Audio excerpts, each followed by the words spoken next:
How about that? Okay. My crimes, my pain, my pride, and I done made it out the struggle, don't judge me. What you saying now won't budge me, 'cause where I come from, so often people you Welcome to Dr. Ron Butcher Field, home of the Keene State Owls. To kick off round one of the LEC playoffs, Keene State will face Eastern Connecticut. This will be the first home playoff game for Keene since 2018, and the second time this year they'll play the East Con Warriors. The Owls and Warriors regular season meeting ended in a tie, but there can only be one winner tonight that advances to the semifinals. I'm Tom Rogers, and I'll have the call for tonight's action with Reed Rampanelli. What have you got on Keene for us, Reed? The Owls closed the regular season win with a 3-0 win over Fitchburg State, where three different freshmen found the back of the net. Emily O'Connell was one of the freshmen to score, who has emerged as one of Keene's offensive weapons. The defense has been strong all season, backed by an impressive play of goalkeeper Sonia Moritz. Keene's goalie is top 3 in the LEC for shutouts and saves, so combined with the defense led by Captain Alexis Skinner, the Owls are a serious challenge to score against. So how does EastCon shape up against this one, Tom? Against Keene, Tom? The Warriors have been lucky to tie multiple LEC opponents throughout October, despite only managing one goal in the entire month. Sophomore Caitlin Herbert has been a bright spot offensively, and Olivia Mullings has 2 game-winning goals on the season. EastCon is a scrappy team that doesn't let games go easily, especially with the help of senior goalie Emily Wallace. Wallace has 58 saves on the season and boasts a .921 save percentage. Wallace is ranked second in the LEC for saves per game. With Moritz and Wallace in goal this game, this could come down to one lucky shot or one unfortunate mistake. With 2 stingy defenses and a chance to go to the semifinals, goals should be hard to come by. Can the Owls rely on some of the youngest playmakers, or will Moritz have to be perfect in goal? Will the Warriors be able to find the offense they've been lacking as of late? We'll find out in a few minutes on the Owls Media Network.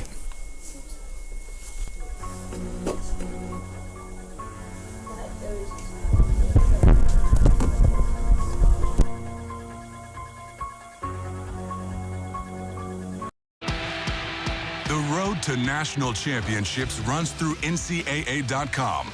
And whether you follow one college team or all of them, it's never been easier to get the content you want all in one place. With live broadcasts of multiple championships across all divisions, with exclusive access. This is your ticket to the NCAA tournament. And highlights for every single championship. Stay in the game all season long with NCAA.com, the home of college sports.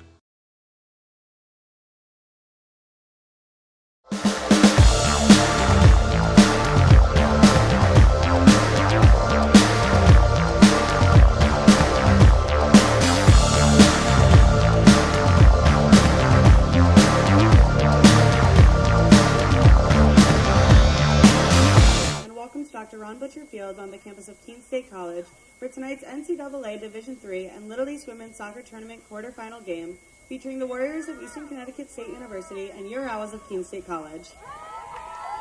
Now let's meet the starting lineups. First for the Warriors of Eastern Connecticut State. A senior goalkeeper from Smithtown, New York, number 00, Emily Wallace. A senior forward from West Greenwich, Rhode Island, number 3, Jillian Parento. A junior midfielder from Holland, Connecticut, number 4, Mia DiMartino. A junior defender from Richmond, Rhode Island, number 8, Daria DiViasio. A freshman defender from Guilford, Connecticut, number 16, Ariana Tomasi. A junior defender from Storrs, Connecticut, number 19, Madison Palmer. A graduate student midfielder from Johnson, Rhode Island, number 22, Grace Muller. A junior forward from Stratford, Connecticut, number 25, Haley Coca. A freshman midfielder from Attleboro, Massachusetts, number 26, Emily Dunley. A freshman forward from Avon, Connecticut, number 28, Anna Lovelace. And a junior defender from Florida, New York, number 31, Morgan Kelly. The Warriors are coached by Sarah Tompkins in her 5th season. She's assisted by Mackenzie Tibble, Lexi Almeida, Diego Lopez, and Phil Stevens. And now, the starting lineup for your Owls of Keene State College. A sophomore goalkeeper from Silver Spring, Maryland, number 00, Sonia Moritz. A freshman midfielder from Quaker Hill, Connecticut, number 4, Bryn Dickinson. A freshman defender from Washington Township, New Jersey, number 6, Claire Halligan. A senior defender from Goffstown, New Hampshire, number 9, Alexis Skinner. A senior defender from Andover, Massachusetts, number 10, Rachel Souza. A sophomore defender from Newington, Connecticut, number 11, Juliana Stolfi. A junior defender from Ringwood, New Jersey, number 12, Katie Mullen. A freshman midfielder from Sunapee, New Hampshire, number 14, Elizabeth Shuden. A senior midfielder from Nashua, New Hampshire, number 16, Ellie Capico. A senior defender from Halifax, Massachusetts, number 24, Kendall Healy. A freshman midfielder from Plymouth, Massachusetts, number 27, Emily O'Connell. The Owls are coached by Sarah Testo in her third season. She's assisted by Ike McMillan, Jared Clements, and Stephanie Keating. Ladies and gentlemen, at this time we'd ask you to please rise and remove your caps for the playing of our national anthem.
So when I ask students, why Keene State, the students say unanimously it's the sense of community.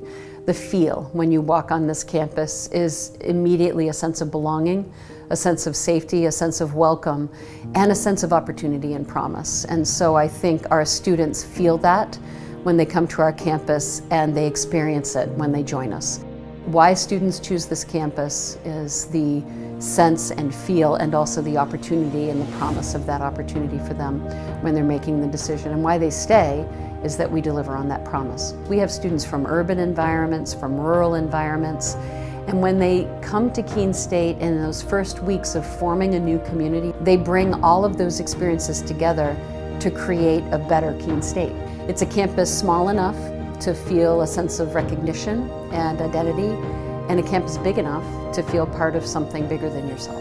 This isn't a passive experience, so please get engaged, find a club, make a new group of friends, get involved in a recreational sport activity, in an intramural sport, get involved in a creative performance, go see a show, be a part of this community and squeeze everything you can out of Keene State. And if you do that, I am confident you will have an exceptional experience and your life will be changed as a result of it.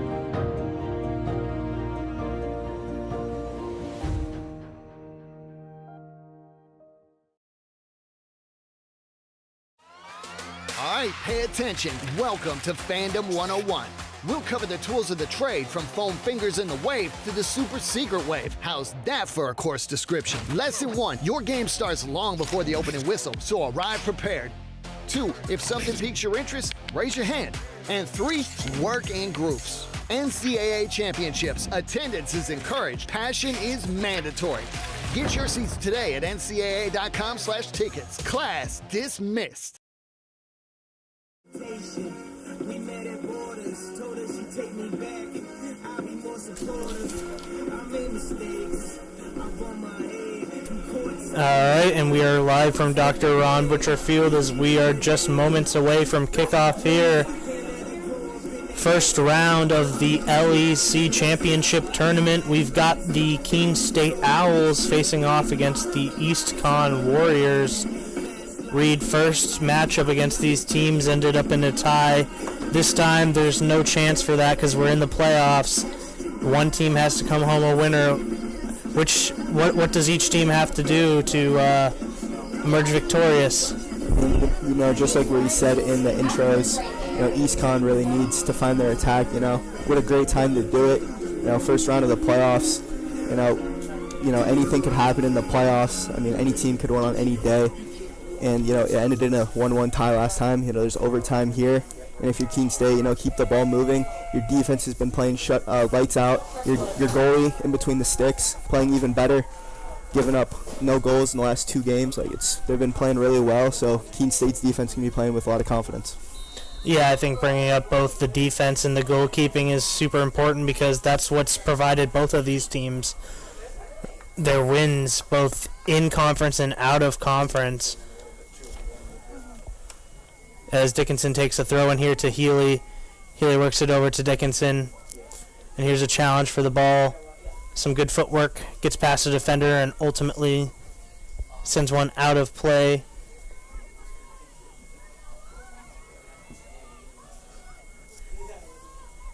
There's O'Connell with it. O'Connell, one of the goal scorers in the last outing for Keene State against Fitchburg State, where they closed the season in a 3-0 victory that we mentioned in the pregame.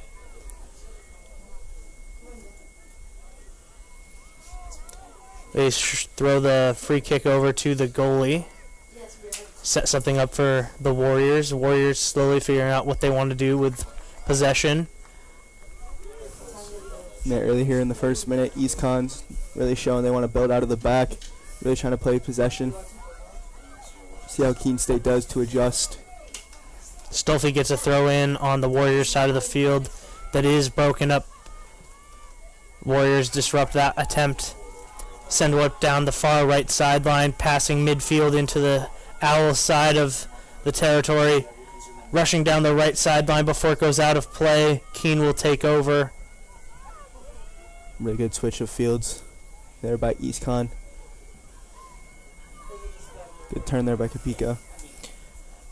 As a far through ball off that throw-in gets picked up by East Con, challenged by Dickinson. Luckily, Wallace is able to get a hold of it there and redirect things before a whistle is blown.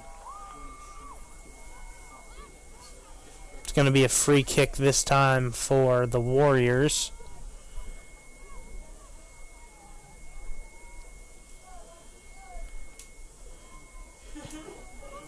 Off the free kick, it's headed away. Mullen does a good job of sending it the other direction. Then headed away by Kelly. Kelly heads up on her own, puts one in. She's looking for Parento until it goes out of play, which will result in a throw-in for Keene.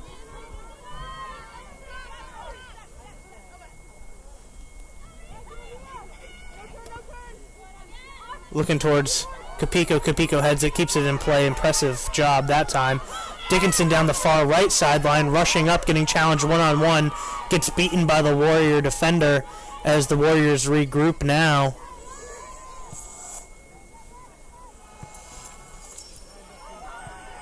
Good work here from the Owls to keep a jockey for position at midfield, diminishing any sort of momentum getting built up from the passing of the Warriors.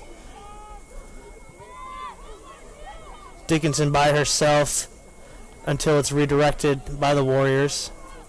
Souza was there to pick it up. Wallace rushes in, shuts things down.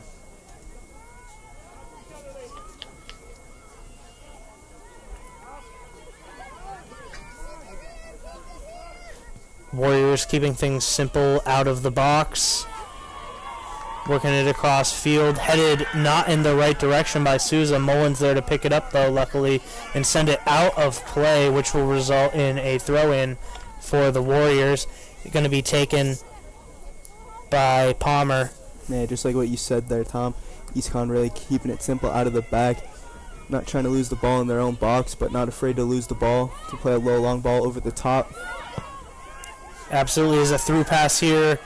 Does not end up into the hands of the East Con attacker that time. Moritz wisely rushing out of goal. And yeah, I think there's something to be said about taking a calmer approach early in a game between two tough defenses with two tough goalies. Yeah, both teams really just trying to get settled into this game, not Really trying to test each other out right now.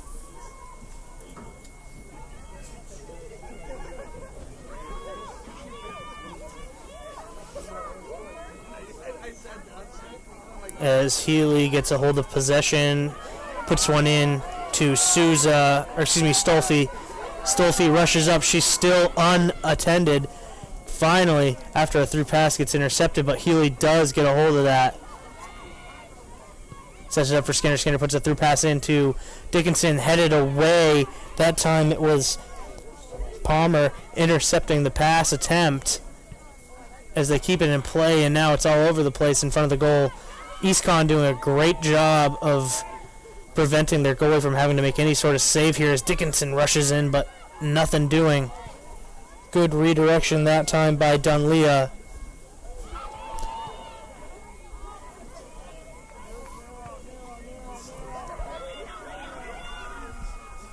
Great job by Rachel Souza of shutting down any sort of momentum that was being built there by the Warriors after the turnover.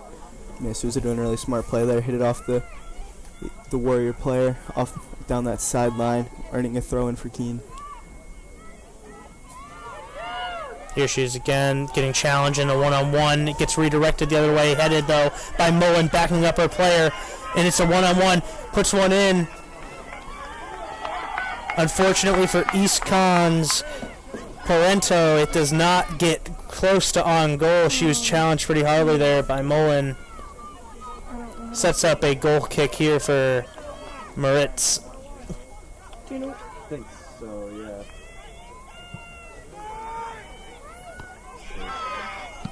Good interception there by Muller. Dickinson challenging Palmer here. Palmer versus Mullen on this. Palmer versus Dickinson on the sideline.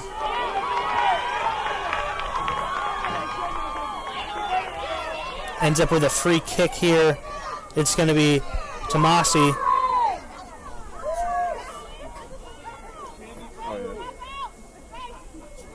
Looking to take advantage of the free kick opportunity.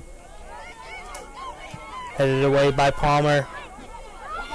Mullen doing a fantastic job. That was Dickinson, the forward, putting in the defensive effort, which sets up the free kick for Keene here. Unsurprisingly, they'll let Stolfi take it.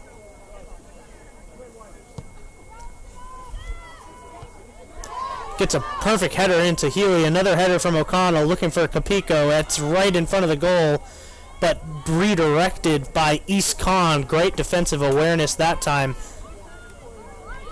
Stolfi rushes to get things back in play. Here comes Dickinson down the far right sideline. A couple of good moves here. Tries to keep it in play.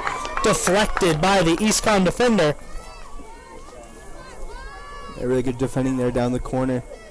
Letting Dickinson go down the line, but knowing that Dickinson had to put in a cross, quickly blocks that one out for a corner kick for Keene State. Now they're looking for an opportunity to get an early lead here inside the first 9 minutes of the game.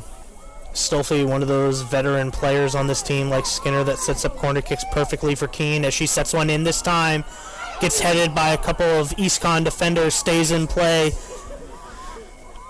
They keep it in bounds as they're charging up the sideline, headed away.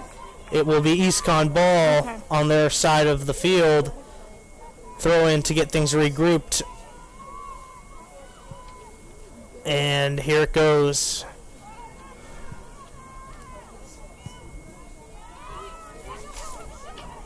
And here comes Parento. Parento drops it off to DiMartino. And now in the far right sideline, getting challenged by Keene until it goes out of. Oh, they keep it in play after quite a battle. Misses DiMartino. Parento rebounds it, sends it far right. Puts one in, deflected by Souza. Great defensive awareness there from Keene. We've seen a lot of it all season. Great goaltending and great defensive awareness from their team. Makes it really hard to score on them. Yeah, they're not really taking any chances. Any ball close to the box, not afraid to kick it out of bounds, reset the play, don't let any pressure from the attack keep going. Really heads up play. And here comes a pass in. challenged, one-on-one opportunity. Great job by Bryn Dickinson to keep things from getting into the goal. Yep, 4. Moritz was keeping an eye on the ball, but great job by Dickinson to send things out of play so she doesn't have to make the save. Yeah, Dickinson not taking any chances, clearing the ball out, knows the sidelines on that side, able just to get it out of bounds.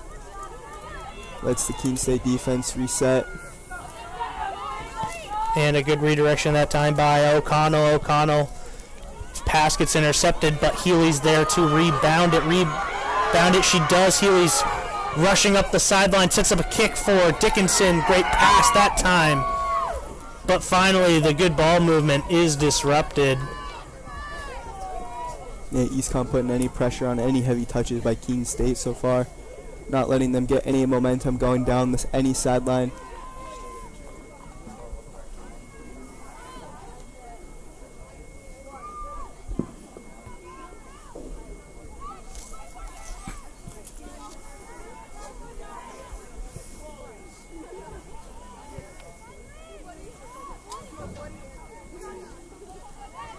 And here comes shooting.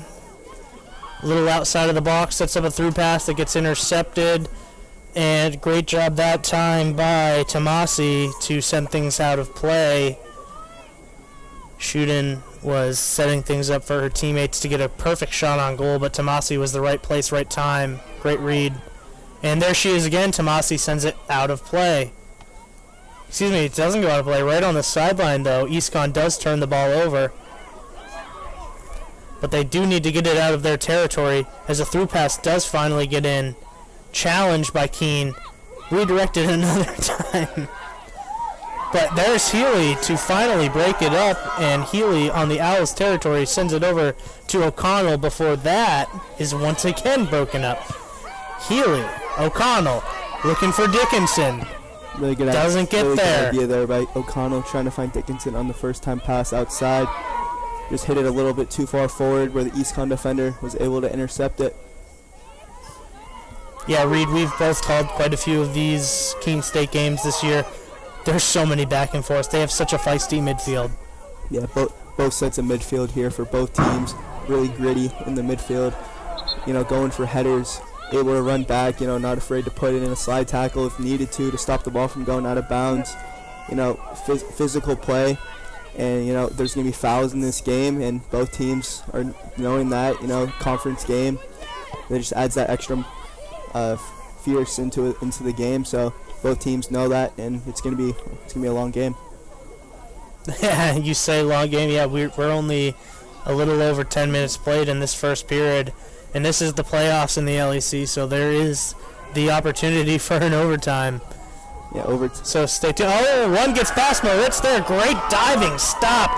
And more impressive job by Stolfi to get there to send things out of play to avoid any further damage.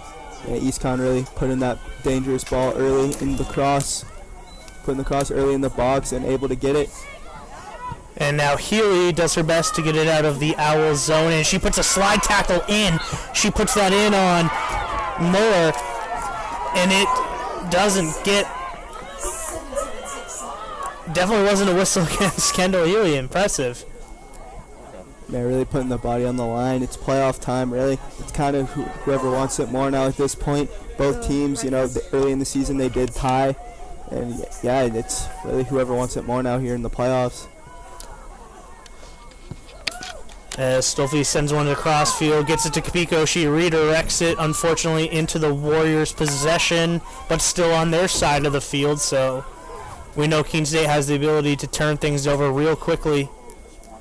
Fierce pressure as they do, working down that far left sideline. Couple of passes here. Healy works in on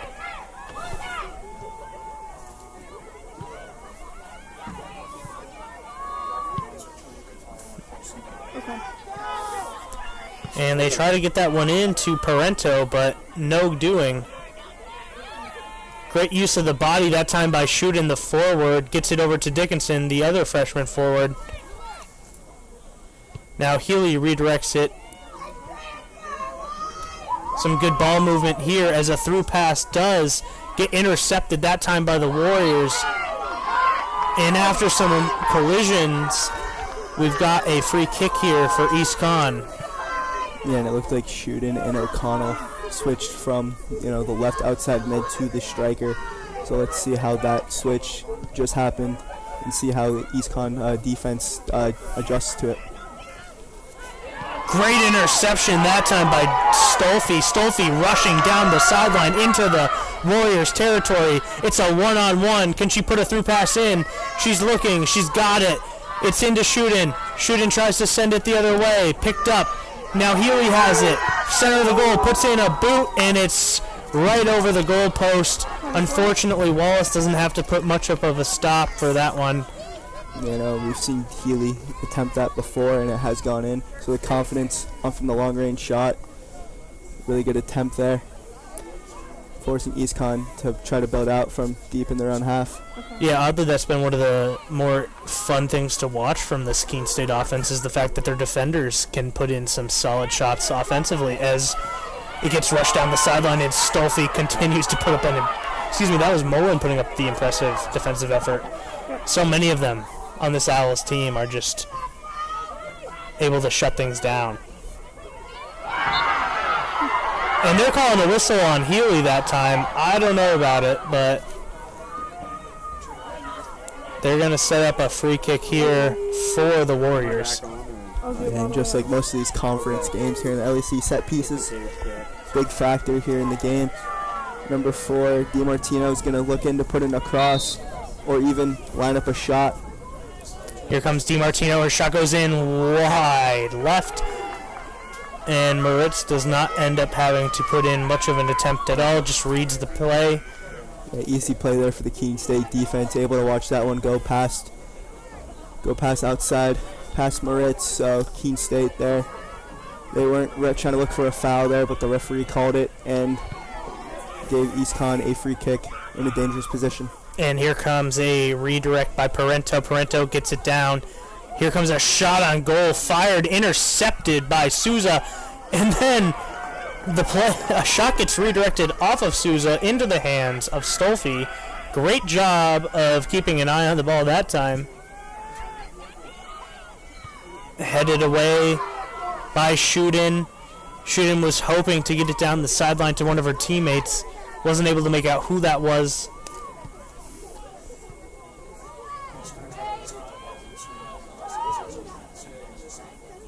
Some great pass work here from Keene.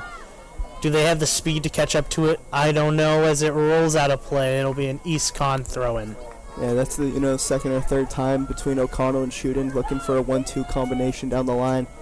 Let's see if they keep doing that towards the middle of the first half.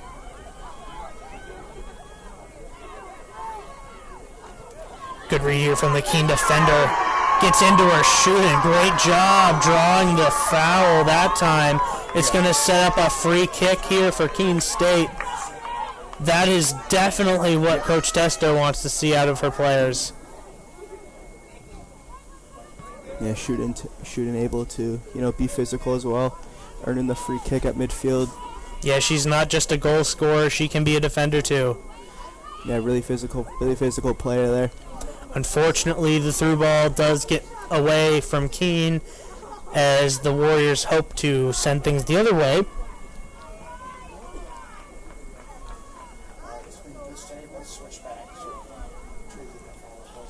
All right. We're going to go with that.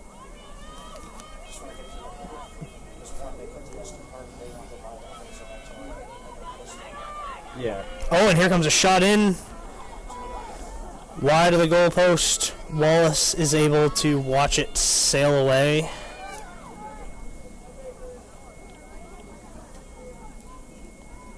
Setting her up for a goal kick here. As we've seen a few different times here from East Con, just simple passes right out of the goal, nothing too clearing. And Stolfi somehow kept it in play.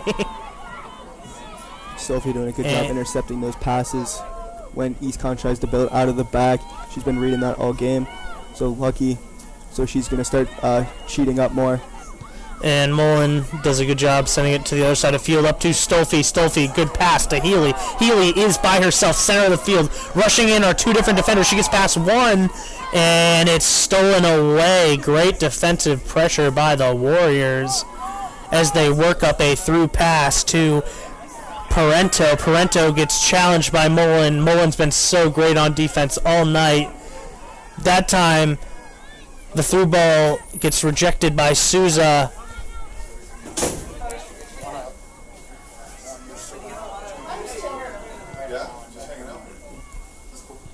Down that far left sideline, we're at middle field here now, and broken up by the EastCon Warriors.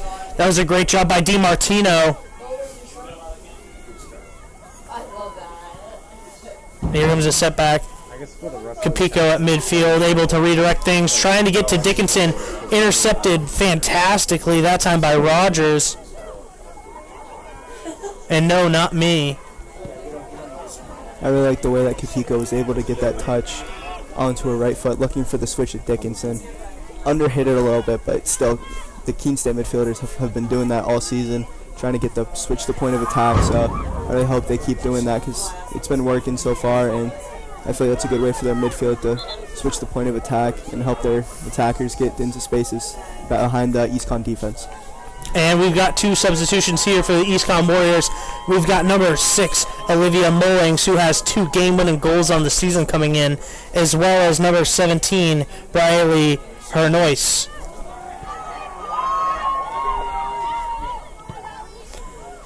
Sends up to midfield.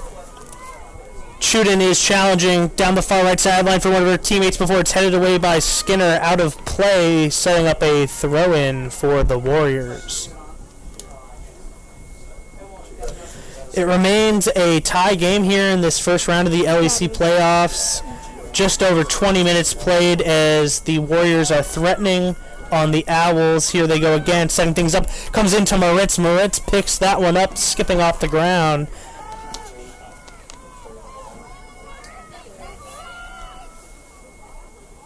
And that will just be the second time so far, even though we've seen a lot of challenging for possession, only the second shot.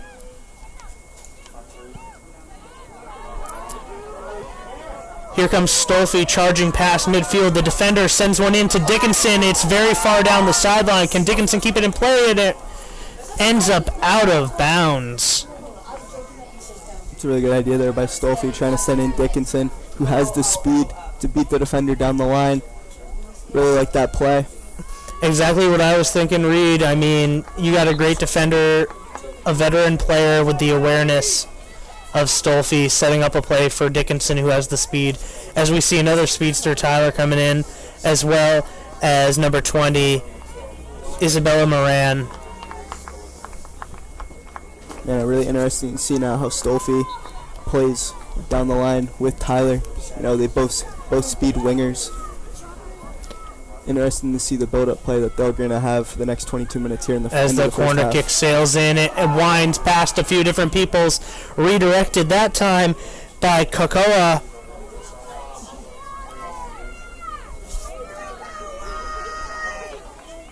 You know, set pieces, big pack there so far, and that one looked really close. Coming off the head of one of the Owls, and EastCon just clears that one out of bounds. Now we have Skinner taking this corner kick. You know, looking to put in a really dangerous cross here. And here comes in, headed away by a couple of Warrior defenders, and it gets lost in the mix, sent away.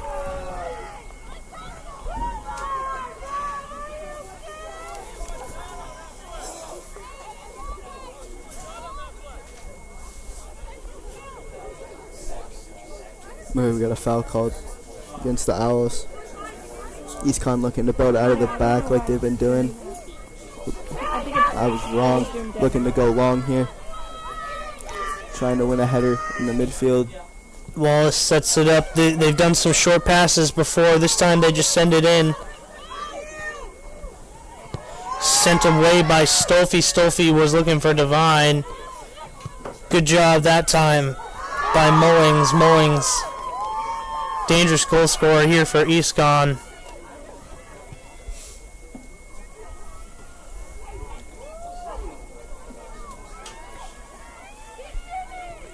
Good job that time by Shooten to put it in the hands of Skinner. Skinner cross field to Stolfi. Stolfi into the Warriors side of the field. Gets it up to Tyler. Tyler with all that speed, challenge one-on-one before it's out of play, which will result in a throw-in here for East Con.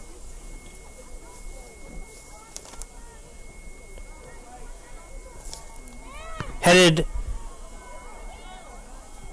and then picked up center of the goal by Devine. Devine in a 2-on-1. Is she able to gain possession against the other number 8? Yeah, unable to bring that one down from the air. They keep it in play though. Sooner down the far right sideline, far left sideline, excuse me, till it is out of play.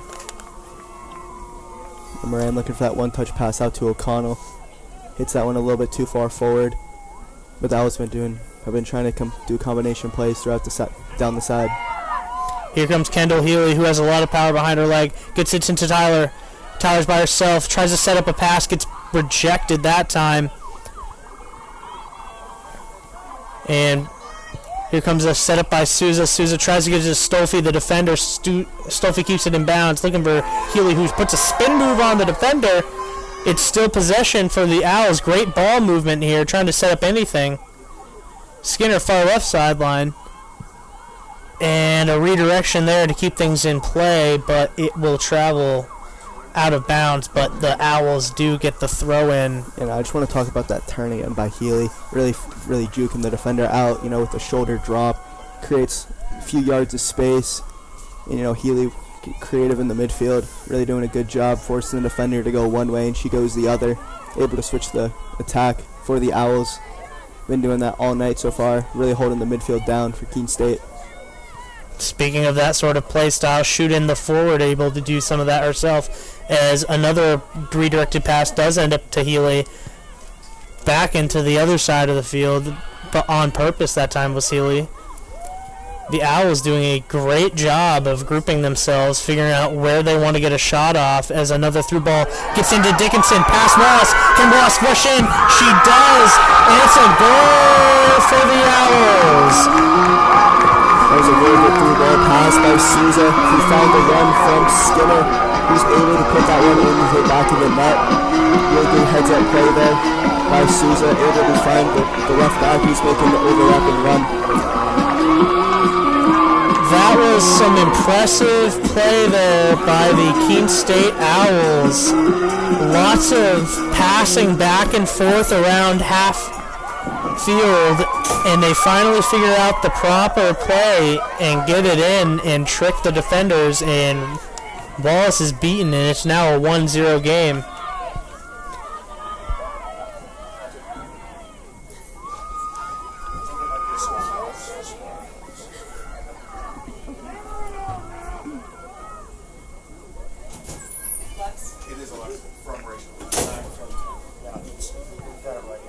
Keene State goal scored by number 9, Alexa Skinner. Well, you just heard it, folks. It was Alexa Skinner on the goal.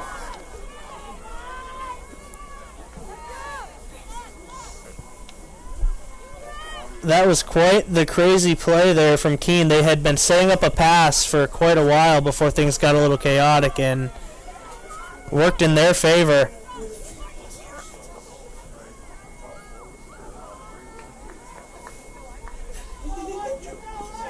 Yeah, Keene State doing a really good job keeping the ball, keeping good possession throughout that goal. Able to find a little clip through ball over the top, who found Skinner. Able to bring it around the goalie and just tap it in. Really good heads up play there by Souza to find that through ball. Well, we got 17 minutes left to play in this first period, so things are not even close to done yet between two teams that tied in the regular season. So this should be interesting going forward.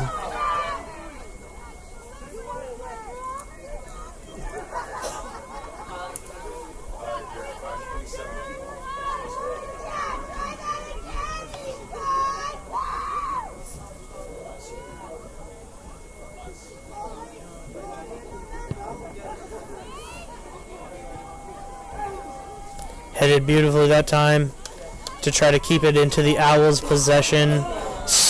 Great job by Tyler. Gets it to Healy. Healy redirects things across field. just for Souza to get it up to Stolfi. The defenders working back and forth. And that through pass does get by, but a great read forces Wallace to scoop that one up. Keene building serious momentum after that goal.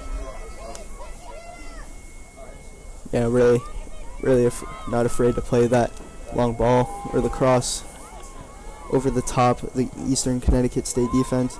That's how they got their goal, and looking to keep in charge. And Mullins, who gets it back into the possession of Keene, was a huge part of setting up the play for that goal.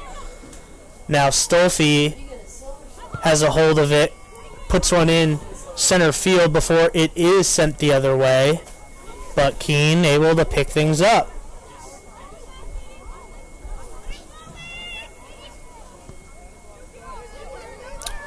Does find Tyler. Tyler does let Moran pick that one up. Sent off the body that time.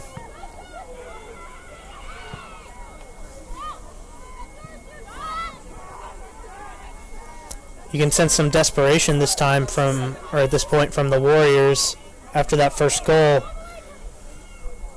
Yeah, EastCon really putting up a higher line. Trying to put some pressure now on Keene State, not allowing them to get a second goal.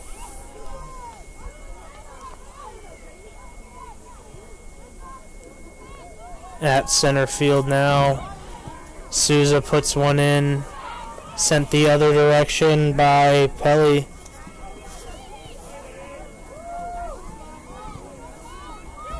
Stolfi on the far right sideline puts in a through pass, was looking for Tyler, gets intercepted.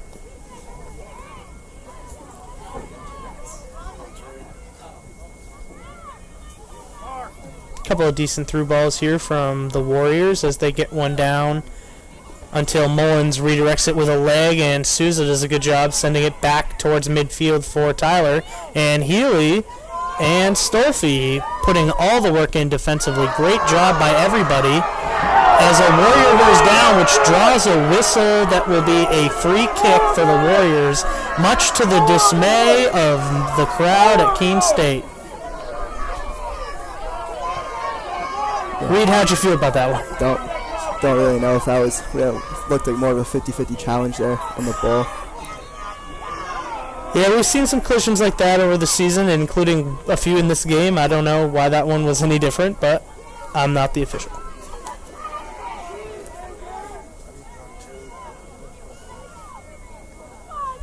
Yeah, EastCon here looking to put in a dangerous cross now in the box. Haven't really had many opportunities to test the Keene State defense on set pieces here. As it sails in, great read and headed away by Souza and picked up. Here comes Keene down the middle of the field, putting a pass in for Devine that does get sent all the way back. Rushing in is Stolfi. Stolfi picking up for her goalkeeper where she gets tripped up.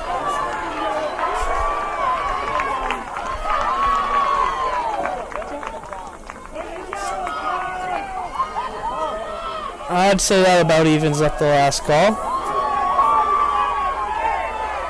Stolfi gets to put in the free kick here after the trip.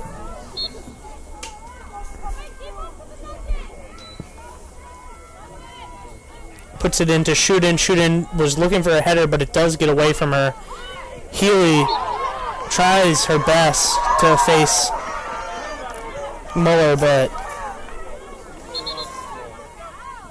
luckily a call results in a free kick here for Stolfi. Stolfi does get to set up something.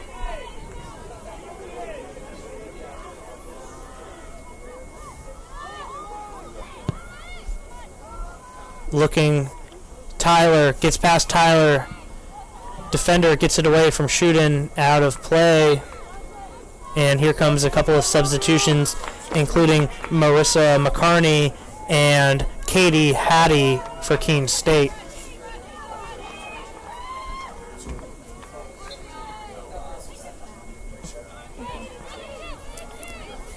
And here comes Mullen, the defensive star, offensively trying to set some plays up. And Keene State doing their best to keep things in the Warriors side of the field. They do briefly before it gets out of bounds.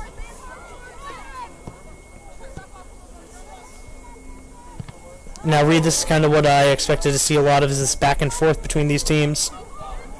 Yeah, both teams, really first 10, 15 minutes in the first half, really getting kind of used to each other, testing each other out. Now this midfield battle, is really getting to get intense. Physical play all around. That call on Divine earlier, which, we both didn't really agree with. And, now there's been 50-50 challenges. So, really the game's now feels like a playoff game now here with with the physicality, with the physical play. Exactly. It's a 1-0 game, but both teams have showed serious aggressiveness on both sides of the ball.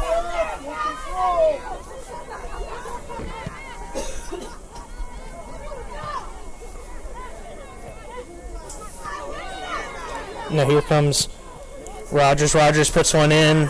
It's going to go far past the intended forward that time. Redirected by Hattie, but gets stolen. McCarney, who just came off the bench as well, sends it back to Skinner. Skinner rushing up the field in a one-on-one situation. Yeah, Skinner, they're trying to find Alman down the wing. Well, we mentioned before things started, Skinner's a really important part of this team, being both defensively aware and incredibly dangerous offensively. As Mullins puts one in that gets redirected, they were looking for Hattie down the right side. Great job there. McCarney able to pick it up. She was looking for Divine before it was headed away. Kind of a 3-on-1 situation here in front of the goal. Can Divine disrupt things? She tries to. Wise move by the Warriors to keep things away from in front of the goal, as Mullins is there to keep things in the Owls' possession. Stolfi puts in a through pass that Wallace is able to rush into outside of the goal zone. Yeah, really, Keene State, really throughout this whole first half, the confidence really shows with the one-touch passing. They've been doing it all the first half, and they've been getting easy passes around Eastern, and they're doing a really good job so far throughout this first half. Stolfi puts one in to Divine. Divine, center of the goal territory. Shootin puts one back into McCarney. McCarney had a chance to set something up before it was Tomasi to disrupt the play. And now we're back at center field, but still the Owls with possession. It's been a scary couple minutes here for the Warriors as they face the pressure. And a couple back and forth between Stolfi and that was Hattie, that was. So the defender's putting in quite an effort. And there's finally a whistle. Yeah, Keene State really doing a good job keeping that possession. Those last 2 minutes or so, really moving the ball around, not letting it stay still, really keeping it moving, making EastCon work, trying to find a gap into the EastCon defense, looking for another through ball like they scored on that first goal. Kelly with a great move to get past two Keene State defenders that time. She works it back to Tomasi, and now down the sideline, this time is Parento. And they keep it in play and bast one of the Keene State defenders before it does finally go out, which results in a turnover by East Con. That was one of the first times in a little while now that the Warriors had sort of built some momentum. Reed, how can East Con stay in it? Ever since that goal, they've really been starting to panic, thinking there's not that much time left in the game, and there's still another half. They were doing a really good job getting past Keene State, just doing, their calm passing throughout the back, moving it up to the midfield. So I feel like if they just, kind of relax a little bit more, really get the ball moving again, they can try to find the gaps in the Keene State defense. But unfortunately for them, we're seeing the Keene defense in their own side of the field with little pressure, moving it around really successfully. It's not until they get past midfield that they are feeling the pressure, and here comes Hattie to pick up the misplay. She's looking for Stolfi, and it's out wide. And here comes some substitutions, including number 9, Carly Alston, and number 11, Alexia Roy.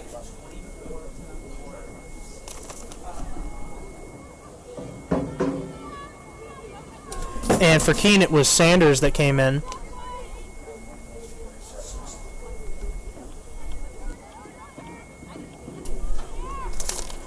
As we resume play here, and one gets sent into Roy, and here comes Sanders right off the bench trying to put some sort of effort in off the rebound. Fighting in the corner now.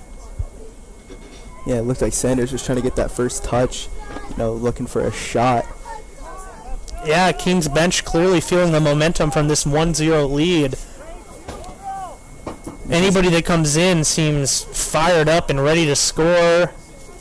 Which is a sub, coming in from Coach Testo, really wanting energy from the bench players coming in, really trying to make an impact on the game. And Sanders doing that exactly, making a run inside the box, looking for the second goal of the game for Keene State. That was a good read there by the Warriors, and now it's a 2-on-1. But wow, Katie Hattie doing a great job of keeping it in the Owls' possession. Now Mullen does redirect it to Stolfi. Stolfi with a good move. Couple of back and forths here from the Owls. Great ball movement as we've seen in the last few moments. Now Stolfi puts one in. She is in fact looking. Oh, there it is. It's intercepted by Roy. Excuse me, that's Alston.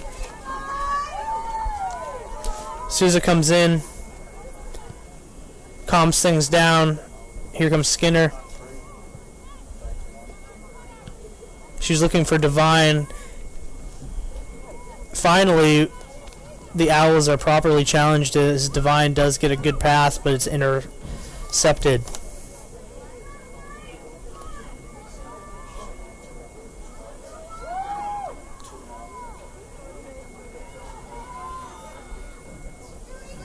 Yeah, Keene State doing a really good job so far trying to keep the ball in their own attacking half. Really making the East Con defense do a lot of work.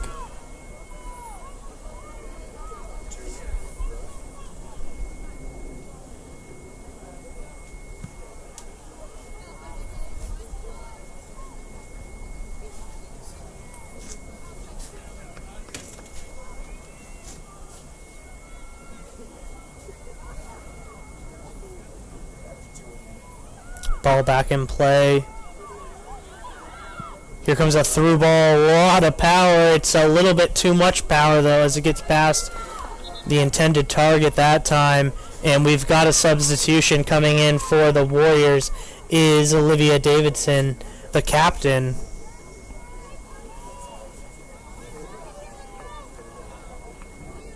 She looks fired up. She's ready to get her team back into this one.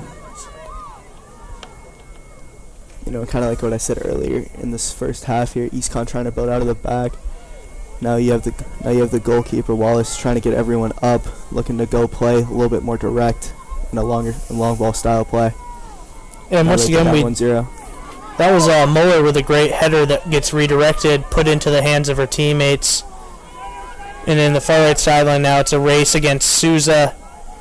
Souza does a good job of drawing a. That time she draws a penalty that is going to result in a free kick here for Keene State.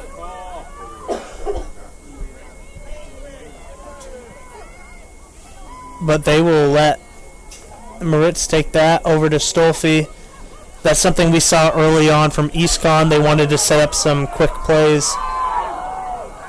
But this one does backfire.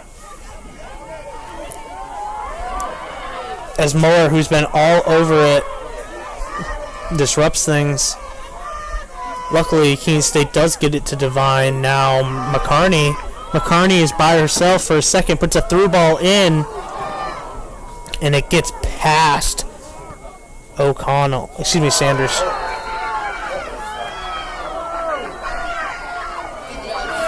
Yeah, it looked like McCarney had plenty of time in the midfield there. Able to have plenty of time and space and drive the ball. Looking for a through ball attempt to Alman on that left mid side and able to draw the free kick on that play. We've got just 2 over minutes to go in the first period here of first half of the first round of the LEC championship. Skinner here looking to put in a dangerous cross into 2 minutes left in the first half, looking to go up 2-0. Headed by McCarney, then rebounded. Able to pick it up is the Warriors. Fighting was Souza. Souza gets tripped up and sent to the ground, drawing the foul that was on Honnold, setting up Stolfi for a kick here. Another opportunity just after Keene State's.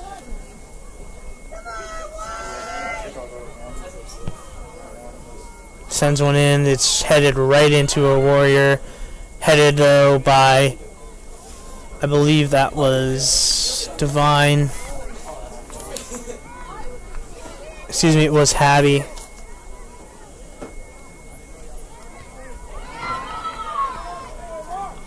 Keene showing its defensive prowess. Again, Reed. Yeah, really, their defense, once again, like I said earlier, really gritty. Really not afraid to put in a tackle or anything, go out for a header, anything really. Like Stolfi sliding in earlier a few times.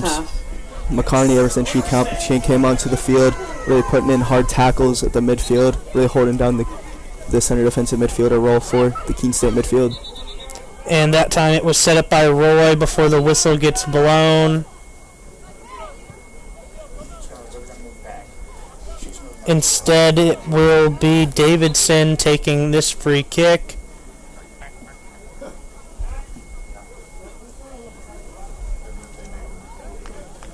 So here comes Davidson.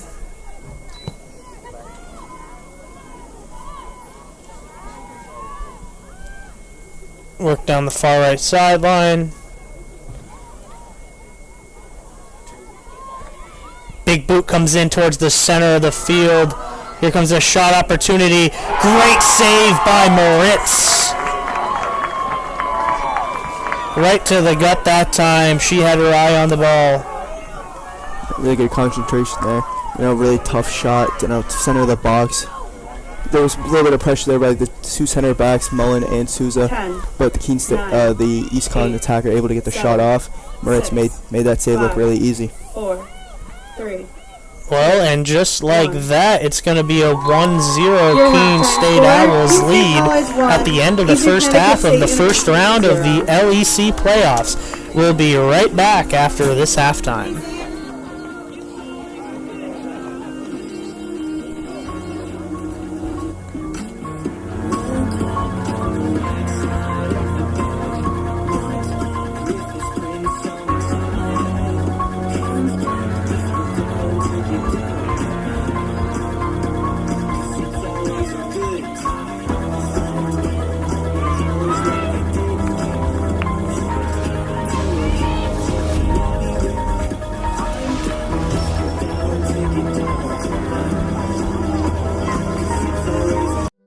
We know you will find your community along Appian Way here at Keene State College.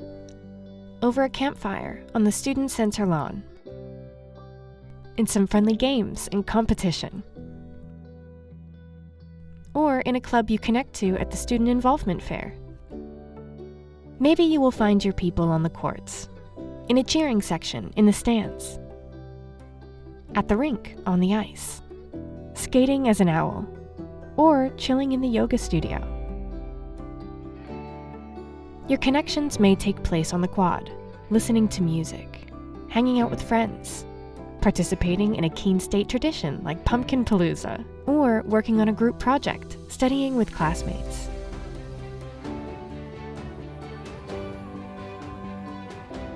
Maybe your talents will bring you together with your community on one of our stages, in the main theater, or the recital hall at the Redfern Arts Center. For us, community is all about the people you meet and the connections you make. At Keene State, our community is really about you.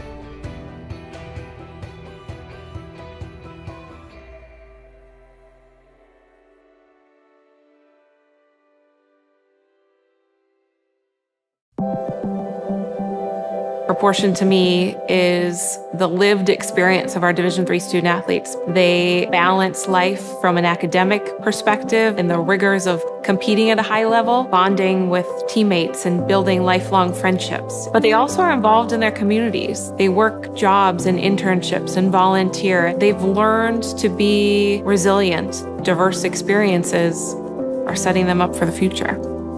Passion's love. Passion is love for what you do. Because I think when you face challenges, it comes down to how much you want it and how much you love it. Passion is what keeps you going forward. Seeing so many people that were like-minded and so hardworking in their sport and academics, being surrounded by like-minded people makes you want to be more passionate. I think it pushes you to a different level that maybe you didn't think you had. And you can do the best of both worlds and love all of it. A good citizen is someone who wants to make a positive impact, both in their communities and in the world around them. The Division III approach is absolutely the best approach out there for amateur sport because it wants student athletes to explore all parts of who they are. Be successful in the classroom, be successful in competition, be successful in the community. So our student athletes learn what it means to strive for and attain success, but doing it the right way and being good citizens. Comprehensive learning is being able to adapt to experiences and apply the things that I learned. Being an athlete and juggling academics helped me grow as a person, and things that I've learned, I was able to apply it in another field, putting them into everyday life. Developing comprehensive learning helped me prioritize certain things to make sure I get to where I want to be. Responsibility is being accountable for your words and actions, first and foremost. It also is an obligation to be a positive influence in the communities around you. Being in a D3 program, you're going to have lots of different opportunities. You're not just an athlete, you're also involved in student life. Your academics are extremely important. We give a lot of our student athletes responsibilities right from the start by giving them leadership opportunities, by having them engage in the community, being a positive influence. That's being a responsible person. I believe sportsmanship is a mutual admiration and respect for your fellow competitors. We all go through a lot to reach the point where we compete against one another. It's important to realize that. So once we're finally on the field or on the court or on the starting block, we look at each other as fellow human beings and not just competitors. Being able to recognize the hard work that other athletes are putting in creates a more positive and inclusive environment.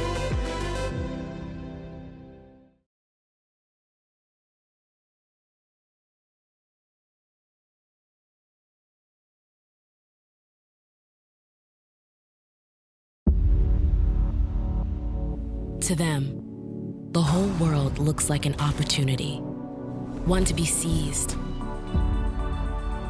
built upon, and made better for their sport and the people around it. To student athletes, every opportunity is a chance to change what could be and show the world what opportunity can do.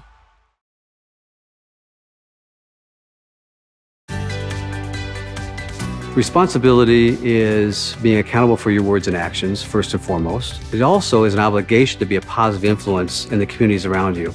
Being in a D3 program, you're going to have lots of different opportunities. You're not just an athlete, you're also involved in student life. Your academics are extremely important. We give a lot of our student athletes responsibilities right from the start by giving them leadership opportunities, by having them engage in the community, be a positive influence. That's being a responsible person. I pledge. I pledge. I pledge. I pledge. I am an NCAA student athlete. And I pledge to be a champion of unity on my team, on my campus, and in my community. I pledge to embrace differences and strive for inclusion and collaboration. I pledge to stand against racism, hate, and discrimination. I pledge to strive for love, care, and forgiveness. I pledge to stand against silence, deceit, and obscurity. I pledge to strive for dialogue, truth, and understanding. I pledge to stand against fear and doubt. I pledge to strive for trust and belief in one another. I pledge to stand against complacency and stagnancy. I pledge to strive for change and growth. I commit to supporting my fellow student athletes in all circumstances that impact them. I commit to both choosing unity personally and encouraging it for all. I pledge these things because we are stronger together. United as one.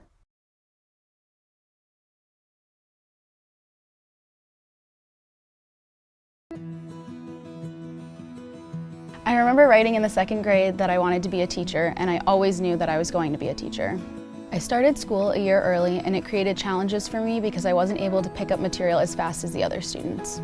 Outside of school, my jaju would quiz me on my math facts and read with me. It showed me that even though I had challenges in school, there were still people who wanted to. In high school, I knew I had to work harder than everyone else to get the same results, but I had teachers that would help me in subject areas outside of their own because they could relate to how I felt. The way these interactions with my jaju and my teachers made me feel while I was learning is the inspiration for how I'd like my students to feel. I'm able to build relationships and be vulnerable with my students when they're struggling because I've been in their shoes and I know exactly how they feel. Being able to relate to them from my own experience has become a massive asset in becoming a teacher.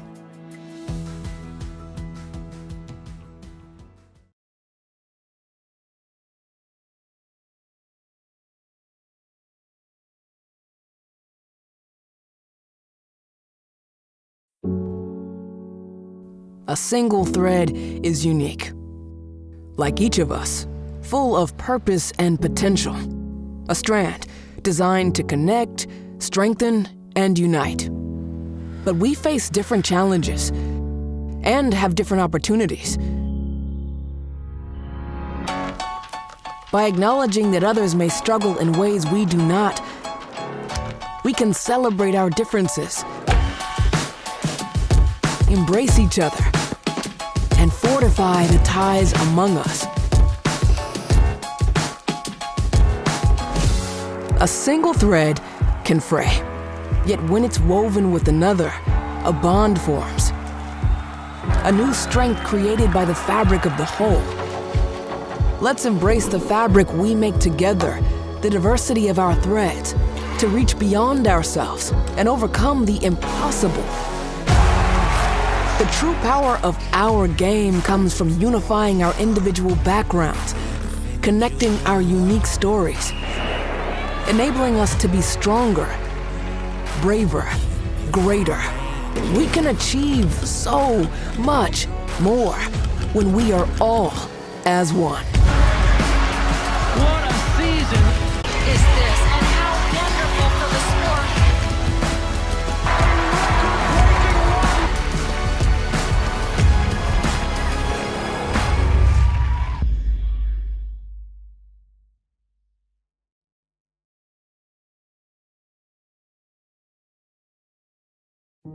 So when I ask students, why Keene State, the students say unanimously it's the sense of community. The feel when you walk on this campus is immediately a sense of belonging, a sense of safety, a sense of welcome, and a sense of opportunity and promise. And so I think our students feel that when they come to our campus, and they experience it when they join us. Why students choose this campus is the sense and feel, and also the opportunity and the promise of that opportunity for them when they're making the decision. And why they stay is that we deliver on that promise. We have students from urban environments, from rural environments, and when they come to Keene State in those first weeks of forming a new community, they bring all of those experiences together to create a better Keene State. It's a campus small enough to feel a sense of recognition and identity, and a campus big enough to feel part of something bigger than yourself. This isn't a passive experience, so please get engaged, find a club, make a new group of friends, get involved in a recreational sport activity, in an intramural sport, get involved in a creative performance, go see a show, be a part of this community and squeeze everything you can out of Keene State. And if you do that, I am confident you will have an exceptional experience and your life will be changed as a result of it.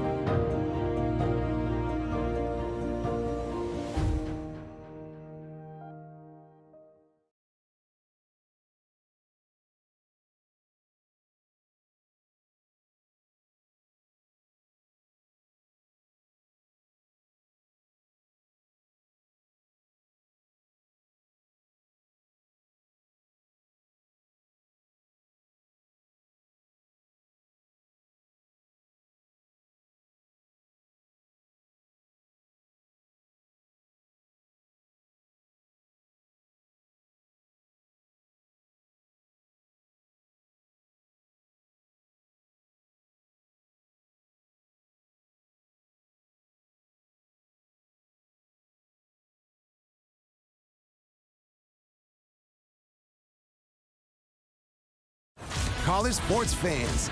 Get ready for game day with officially licensed merchandise from the NCAA official online shop, ncaa.com/shop.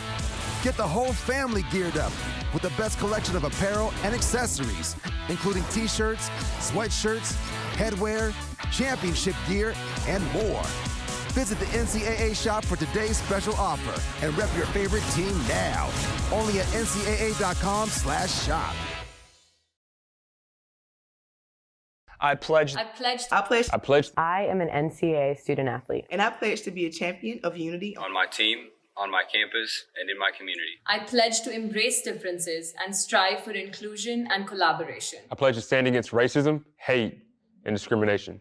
I pledge to strive for love, care, and forgiveness. I pledge to stand against silence, deceit, and obscurity. I pledge to strive for dialogue, truth, and understanding. I pledge to stand against fear and doubt. I pledge to strive for trust and belief in one another. I pledge to stand against complacency and stagnancy. I pledge to strive for change and growth. I commit to supporting my fellow student athletes in all circumstances that impact them. I commit to both choosing unity personally and encouraging it for all. I pledge these things because we are stronger together. United as one.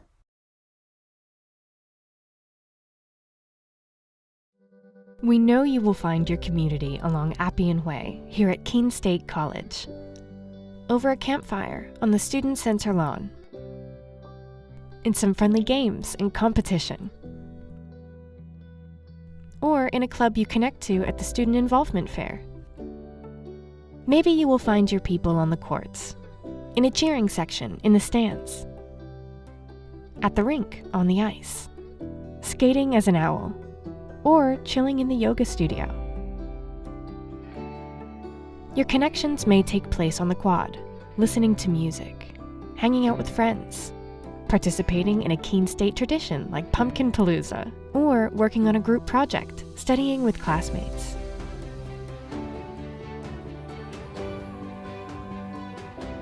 Maybe your talents will bring you together with your community on one of our stages, in the main theater, or the recital hall at the Redfern Arts Center. For us, community is all about the people you meet and the connections you make. At Keene State, our community is really about you.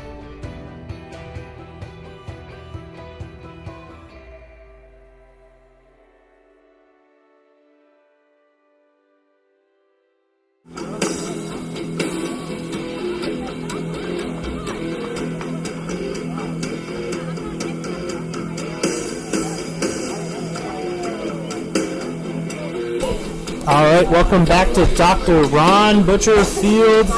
This is the first round of the Little East Conference Championship Tournament here.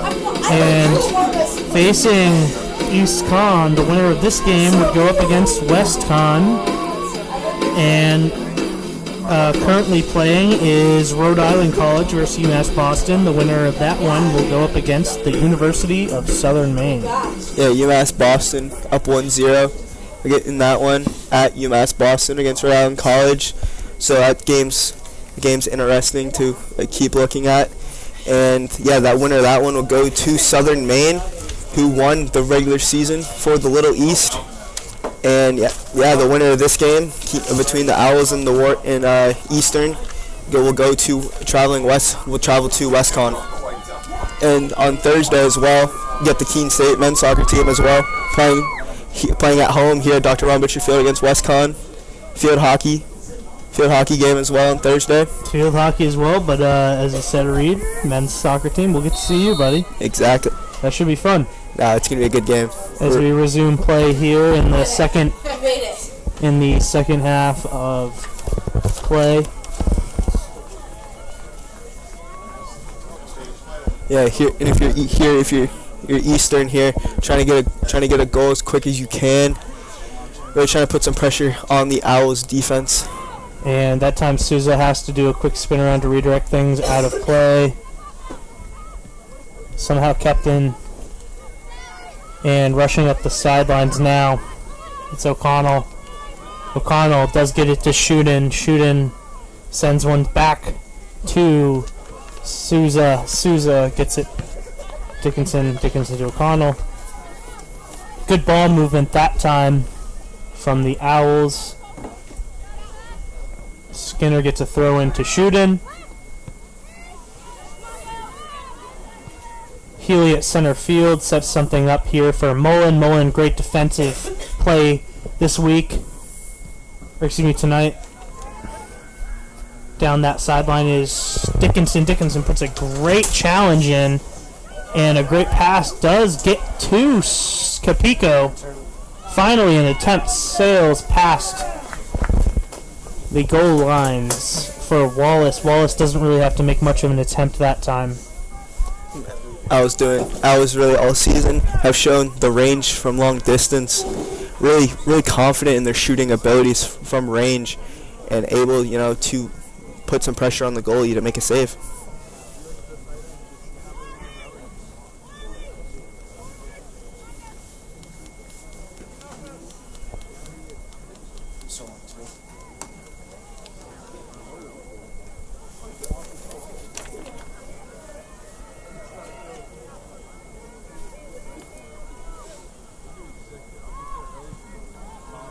Here we go. Battle ends up with a jockey at the midfield. O'Connell does a good job. Skinner puts one into Moritz to send it the other way to get past the pressure that was mounting from the Warriors. O'Connell down the sideline. She's looking for Capico. Capico does get beaten in the foot race, that time by Muller. Muller did send it out of play. So that will be a corner kick for Skinner. I really like that play, shooting as the striker, really able to, to hold off any defender that's trying to put pressure and try to be physical. Plays it back to O'Connell, and O'Connell looking to find Capico's feet, but the Eastern defender able to kick that one out of bounds for a corner. Then we have Skinner able to put in a dangerous cross. Which she does, that gets headed by Capico. Capico's calling for something, nothing gets called. Yeah, looks like a little bit of a trip up there by Stolfi and the defender, but things are clean right now. Yeah, it looked like Capico was trying to call a handball on that header. Trying to get a handball call to earn a penalty kick early in the second half. And that time it looks like it was like Stolfi that went down.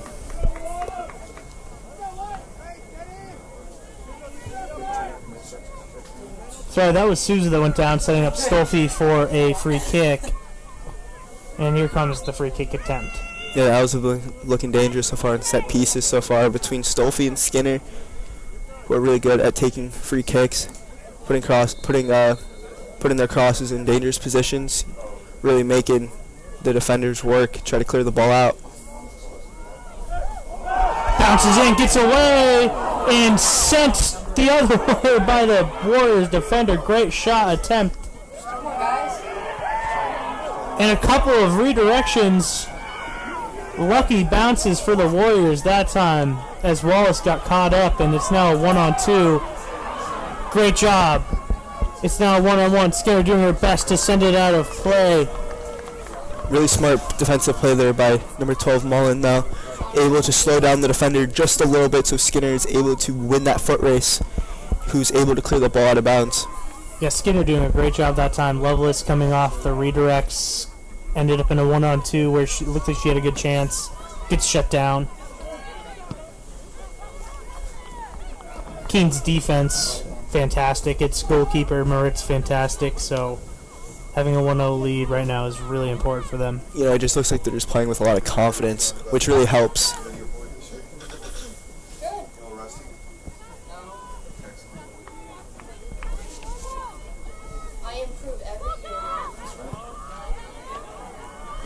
O'Connell sends it away. Dickinson tries to head it from that forward who breaks past her. Gets a good through ball in that's intercepted by Mullen. Mullen has been... And now Dickinson puts the pass in. She was looking for Capico before it's headed away.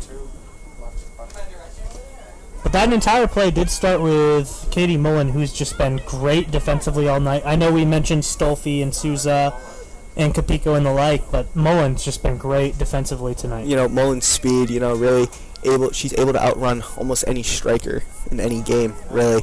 It's really smart plays, knowing when to clear the ball out of bounds, knowing when to keep the ball in play. Doing a really good job, staying calm, not just kicking the ball out of bounds, just getting pressure, really staying calm, doing a great job so far in the first half. Now rushing is Capico. She sends it back to Skinner. Skinner gets it over to O'Connell. O'Connell in a one-on-one situation puts on a juke move. Properly passes it to Shuden. Gets it to Capico, front of the goal. And instead of a shot, Capico did look for a pass that got intercepted. And then the ball ended up into the foot of Healy, but sent the other way. If you're East Con in that situation, you know that the Keene State midfielders looking to take long shots. So looked like Capico almost did a fake shot there, but then was trying to find the feet of number 6, Halligan, at the top of the box looking for a through ball attempt. So now Keene State's midfield has the option to, do a fake shot or just try to look for a through ball pass to the forward. So very good weapons going forward for Keene State's midfield. And Capico does a really good job at that. Now fighting her way through. Through pass gets intercepted. Cleverly read that time by Mullings. Mullings has a couple of clutch goals for the Warriors, this time defensively coming up. Sent out of play. Both teams are pointing the other way. Where will they send it? It's going to be a throw-in for Keene. Capico takes it. Capico puts in one. Really good hold up there by Shuden. Shuden works it in. O'Connell puts one in far right. And after a bouncer far left, it gets headed away by the Warriors. Dangerous opportunity that time for Keene. Skinner keeps it in their territory. Capico sends one in. Hops into the hands of Wallace. I just really want to take another opportunity to mention that cross there from number 27, O'Connell. First time cross on the left foot. Really kind of a hard pass to make when you're a right-footed player, and able to do that on the left foot. Really putting a dangerous cross, trying to find Dickinson on the back. Here comes another attempt. It's a one-on-one. Getting beat was the defender. Shuden tried her best to set one on goal. Nothing doing. Shuden so far throughout the first 9 minutes or so in the second half, really putting pressure on the Eastern center backs. Skinner throws it in, gets back to Shuden. Shuden puts on a little move where she gets double teamed, but Skinner gets a hold of it, puts in a through pass to Shuden. Shuden in a 1-2, puts on a good juke move back to Skinner. Skinner lines one up far right corner, sets it up, and picked up by Wallace. She was looking for Halligan. That was a great setup there from Alexis Skinner to Claire Halligan, but also a fantastic read by Wallace, the goalkeeper. Yeah, really saw the ball going forward from off Halligan's touch, really being aggressive, trying to go pick up that ball. Really kind of a dangerous play for the goalie, but she didn't able to commit and made the right decision to go pick that ball up.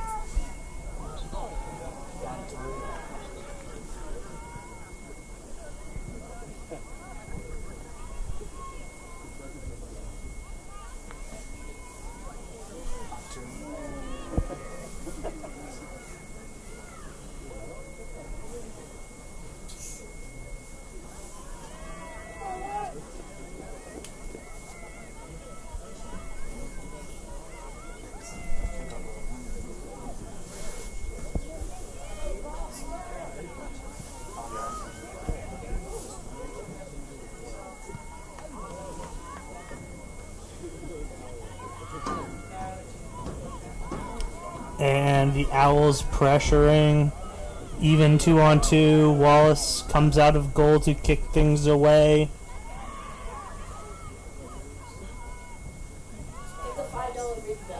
And now like a ping pong, it's going the other way.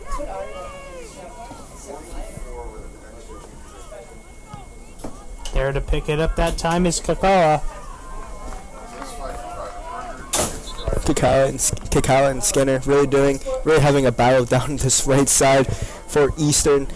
And, it's been an amazing battle to watch throughout the first, 50, 55 minutes throughout this game. And if you're Eastern, you're really trying to find any mistake, really. So trying to keep the ball forward, trying to keep the pressure on the Keene State defense, who's been playing outstanding so far in this game.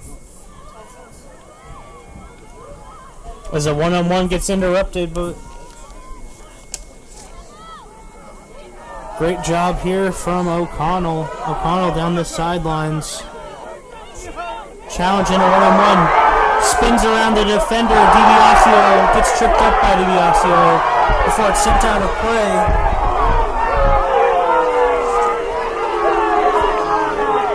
A lot of crowd not loving it. Oh, that's all I'll say. Crowd not loving it. Skinner does get the throw in instead of a free kick. Gets it to shoot in challenge. O'Connell tries to send it over to Capico. Shootin picks up that. Great redirection here from Shootin to Skinner. Skinner by herself. Puts one in for a through pass. Not sure if it was a shot or a through pass, but winds up to Wallace.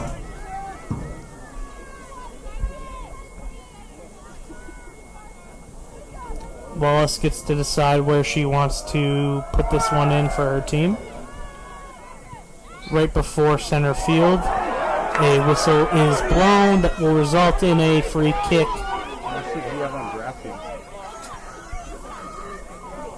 for the Warriors. Yeah, it looked like Capico did not agree with that call. It looked like they were both going for it. I might have to agree with it. Working down the sideline, though, is in fact Kaka. Gets one sent out of play. Picked up by Skinner. Skinner does a good job. She's looking past Shootin, but alternately it goes the other way by Kelly. And now Healy is in a one-on-one battle. She gets beat out. Sends it to Kaka. A variety of redirections here as Dickinson sends it out of play. Yeah, Keene State doing a really good job dropping defensively. Their players, they want to go forward all the time, try to get that second goal lead, but they know how important defense is in this game, especially here in the playoffs where, one play can really change this whole game. Skinner sends it all the way across center field into Warriors territory before it is sent the exact other way, and here she is again to pick it up. And rebounding for her is O'Connell. Just one of those gritty little back and forths that we see so often from the Owls. Working it in, though, was Alston. Sent in through the corner. Bodied by a Warrior and then sent way over the goal was Parento. Unfortunately for the Warriors, a decent sit-up results in Parento putting it far over the goal. Yeah, really good sit-up there. They got the cross that they were looking for, and really good layoff, looking for a shot. Caught the ball on the up on the volley, and just not able to get a good connection on the ball. And perfectly sent the other way that time. It was Souza. They blew the whistle regardless. Here comes Skinner putting it in position. Souza doing a really good job there, knowing she was going to take contact, trying to win that ball for her team, and ends up winning the free kick.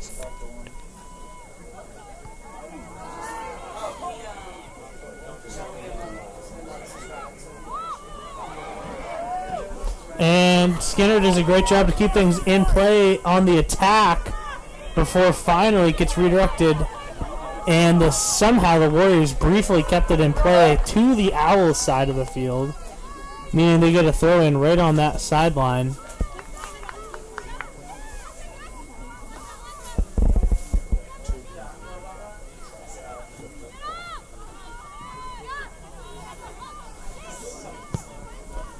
Great job of finding her teammates before it's headed away. Capico redirects things. It's going to be a 1-on-2 to get to the ball. Shootin rushes in. She gets beat, though. Can she put it on a fight? She does until it's sent out of play, and they will award that throw-in to the Warriors. Sent out of play by Shuden, sadly, for the Owls. Another one sent out of play. That time it's O'Connell. Yeah, Shuden putting in really good pressure on the Eastern defense. Really not letting them have an easy out to start an attack.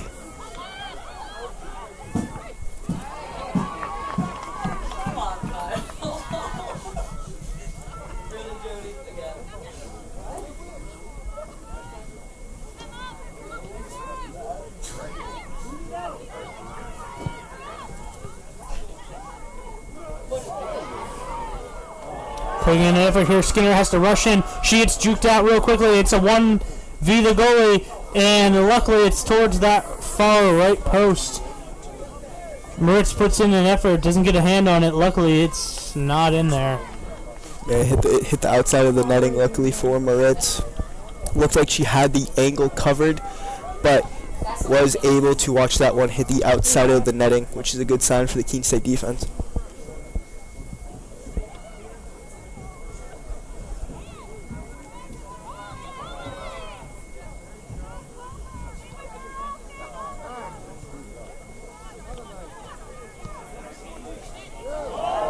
O'Connell gets it to Shuden. Shuden now challenged. Does a great job of sliding and putting a pass in. But the Warriors do intercept. And Skinner also intercepts.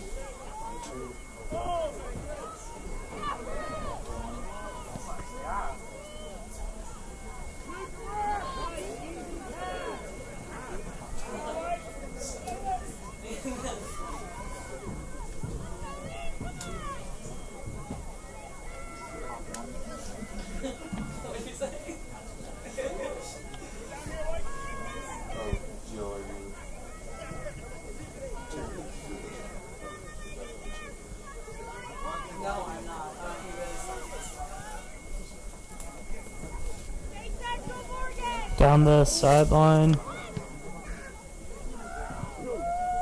And punted back in, forcing Wallace to travel with the ball out of play where it will set up a goal kick.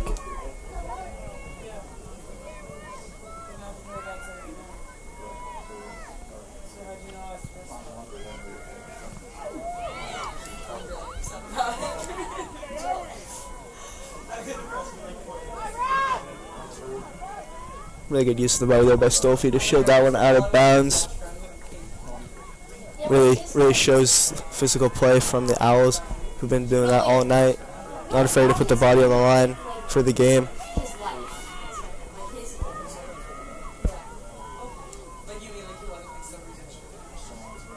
Yeah, that's what I meant, like him being like him. Sent away that time. Great play by the Owls defense. Really good pass there by Mullen. And here comes Dickinson down the sideline. She's rushing.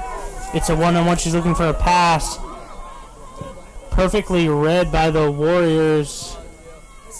Another back and forth, but Owls do regain possession. Dickinson down that far right sideline. Can she put some sort of through pass in or a shot? It bounces in front of the goal. Shuden tries her best to gain possession. There are whistles blown.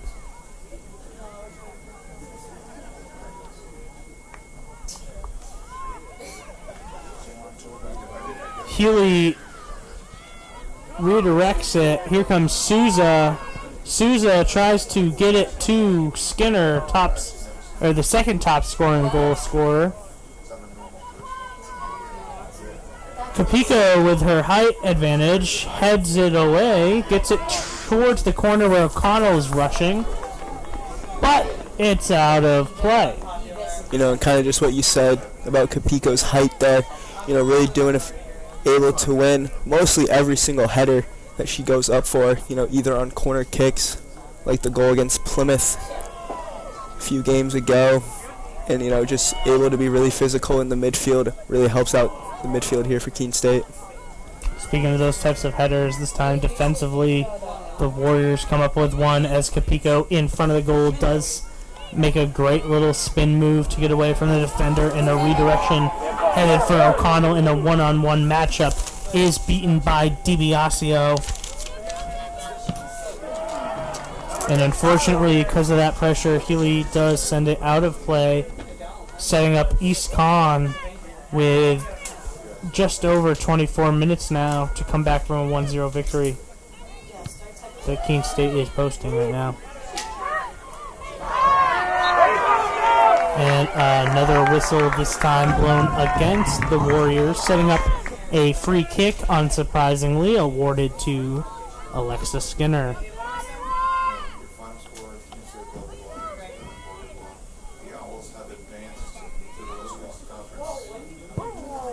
Skinner lasers one in, headed the other way, right in to Wallace's hands. Is Skinner able to put that cross attempt, finding the head of Shooten, who's able to get that one on target, making the goalie Wallace making a save.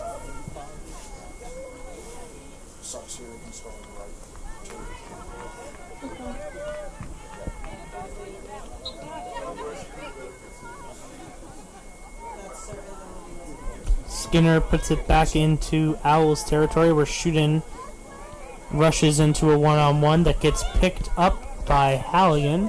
Capico keeps it in play, and DiBiasio sends it to her teammate, where another time Capico challenges at midfield. This is the stuff we've been talking about a lot this season, the gritty midfield. Dickinson gets a shot in, doesn't get much air, just rolls off the ground into the hands of Wallace.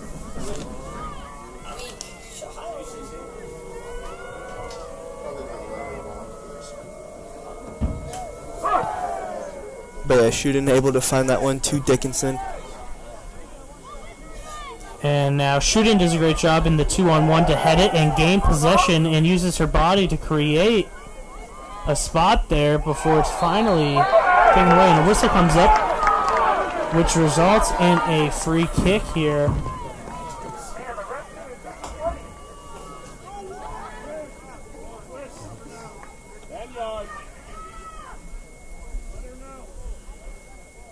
You want me to zoom out a little bit?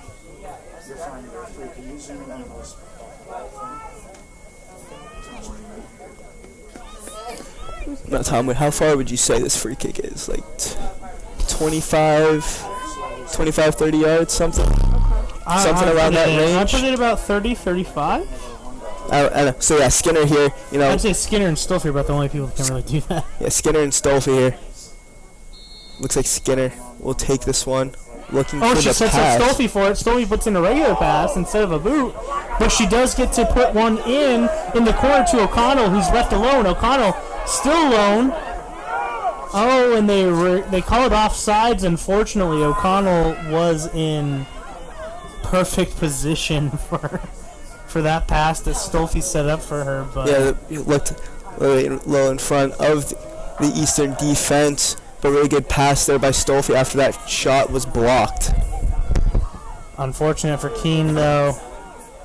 Luckily, Mullen remains on defense as she continues to send things away from her goalkeeper. Really good heads-up play there by Dickinson, knowing she's there close on that sideline, able to win that ball. And now, substitution. Yeah, that's going to be Katie Hattie coming in.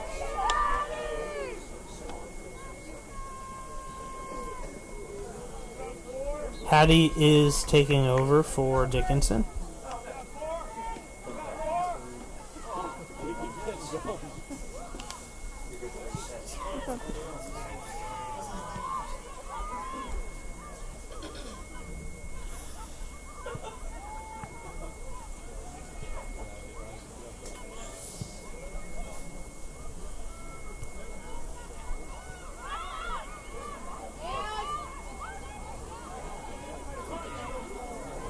And great job finally by Stolfi to send things the other direction.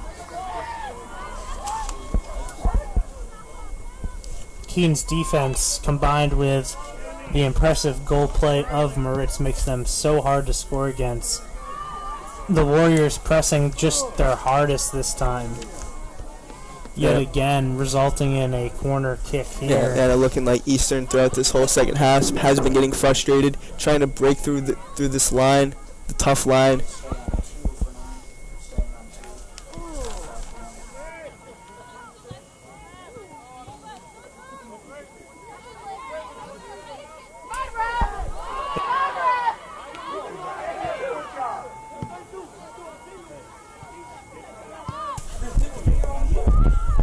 So, back at midfield here now.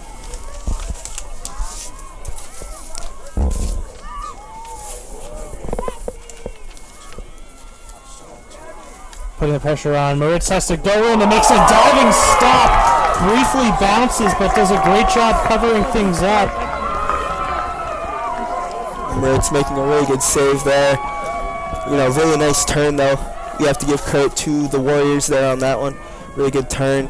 Absolutely. The Warriors for the last few minutes have been pressuring with their momentum and setting up passes.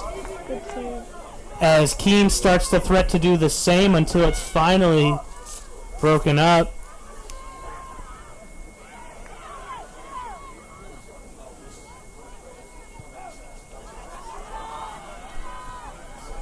Rushing in is Souza. Souza does not want to let another opportunity go to Moritz. And we have a couple of substitutions, including Riley Devine and Emily Allman. And for East Con, we do have Riley Harnois.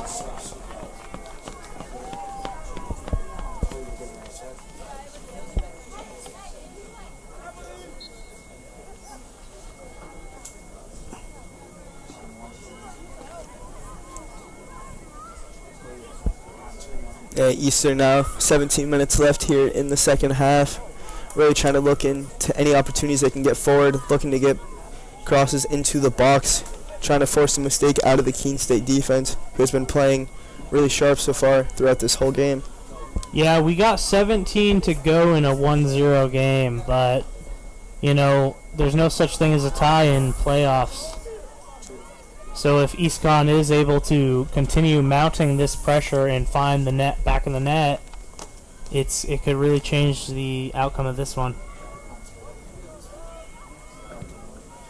But his Keene State defense is not letting up, doing a really good job clearing every single ball they have at their feet.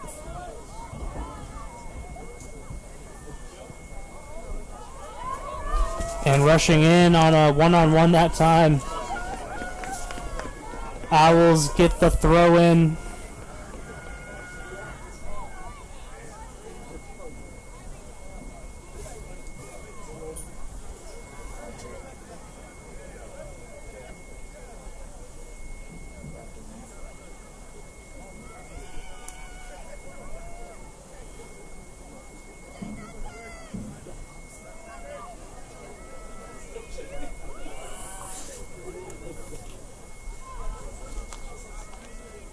Couple of back and forths down that right sideline. EastCon trying to keep things away from the Owls, but unfortunately they maintain possession for the Warriors. Just over 15 to go in this 1-0 contest in the first round of the LEC Championship Tournament.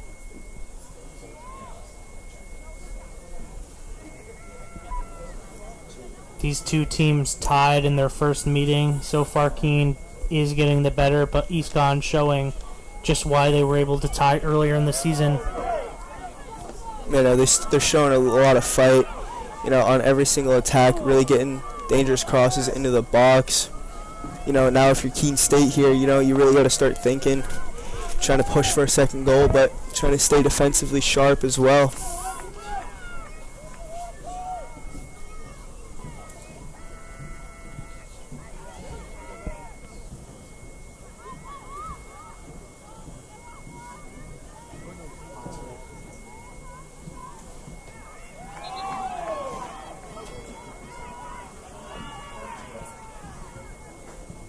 Keene State thought they had won a throw in, but the ref says it's to the Warriors.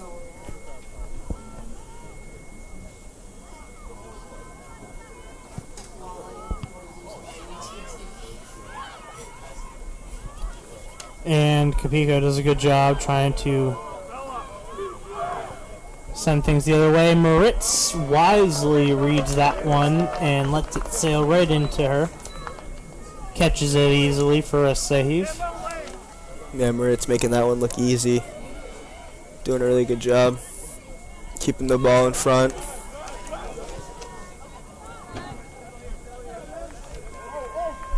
Yeah, that was a good attempt there by Allman to put the offensive momentum on the other side, as Skinner, who's able to read the defense very well as a defender herself, sets things up with the throw-in. I think it's tipped to Kapiko. Kapiko puts it back to Skinner. Set of good passes ends up to Mullen. Mullen been great defensively all night. Let's see what she does offensively. Pass gets intercepted. Yeah, that pass looked like it was going out wide to Hattie, with the Eastern defender able to intercept that one. Well, another great job that time defensively by Hattie to challenge the defender who's trying to put in through ball attempts, where finally shooting does get tripped up, which does draw a whistle that allows a free kick for the Owls. Stolfi gets to set this one up. And she puts it in, gets about to midfield, picks up Allman. Allman loses possession. Heads up, Putting an by incredible Sousa. job by Sousa to get it to Kapiko. Hattie versus two defenders.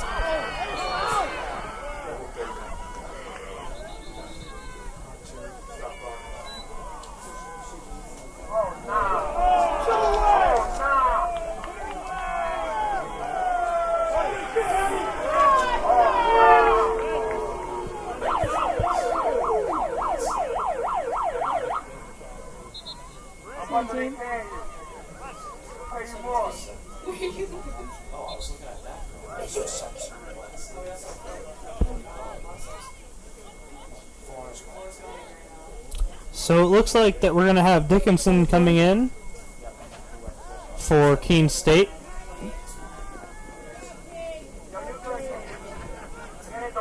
And then for EastCon, right now, we're going to have Lovelace subbing in for Rogers.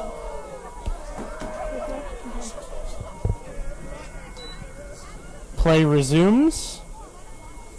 If you can't see, we do have a variety of subs that are going to be coming in soon here as Shootin works it down. Midfield works past a few defenders, puts one into Divine.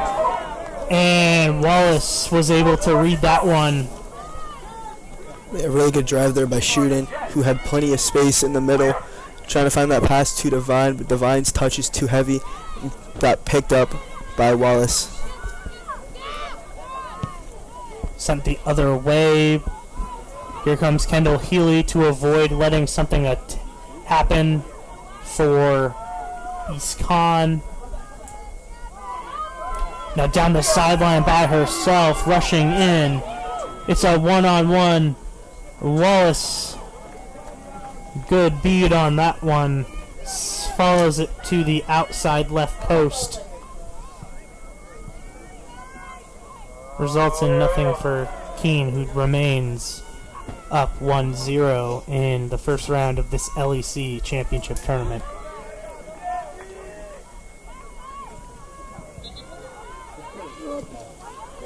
And we've got quite a few substitutions coming in for Keene, including Emily O'Connell.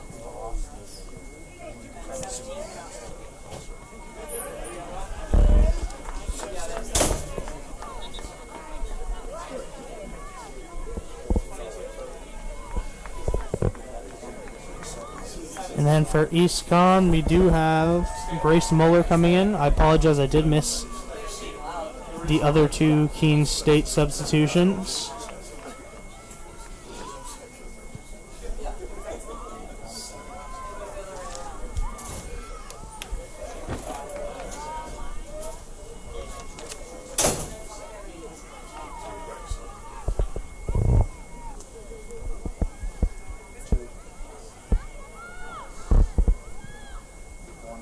EastCon pressuring now, headed away by Skinner. Good job.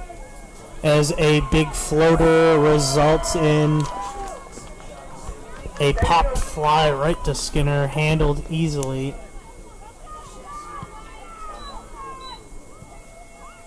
Moritz able to find Dickinson on that punt.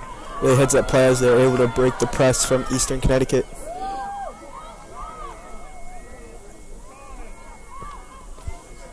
Well, the Owls have a 1-0 lead with under 10 to go now.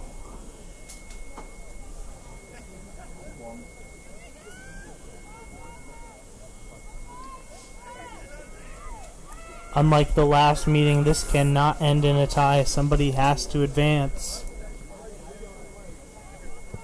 Yeah, Eastern trying to do everything they can to try to get the ball into their attacking box. Great job by O'Connell to get it into over to Sanders. That was. Thank you.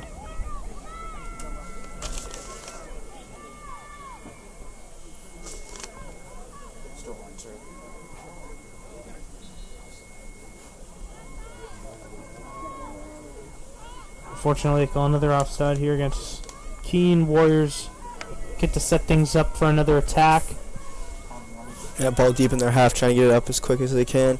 8.5 minutes left, trying to do everything they can to try to get the ball in the box.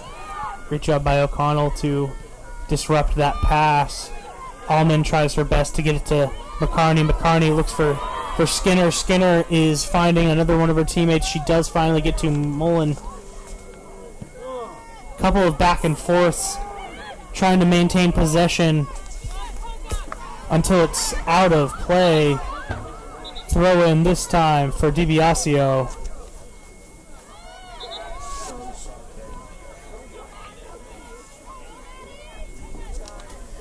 And we do have a substitution coming in right now. It's going to be Palmer.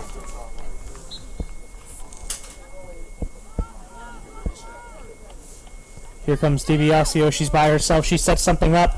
She's looking for her teammate. Rushes in. Moritz with a great read on that one before any sort of kick can get off. Rushes out of goal. With single digits to go here in the second half of a playoff contest, Moritz is showing just why she's been so special for this team all season. Yeah, DiBiasio able to play in a really good ball there for the Warriors. And trying to get something happen. Divine's in the corner, getting challenged. Divine works around the defender before it is forced out of play, resulting in a corner kick.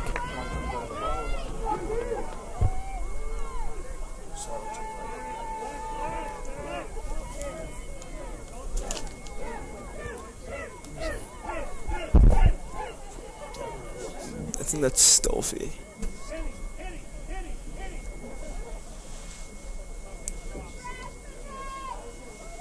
Corner kick getting set up here.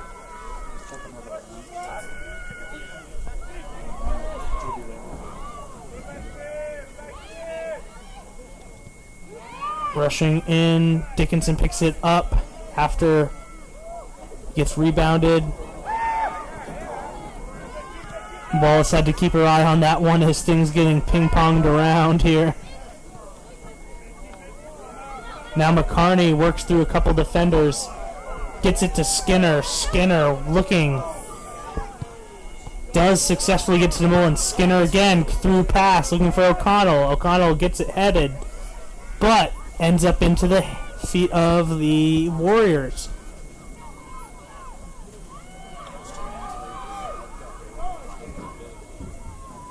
Warriors set up a through pass. Skinner directs it the other way. Great read that time by Skinner. Keeps it in play.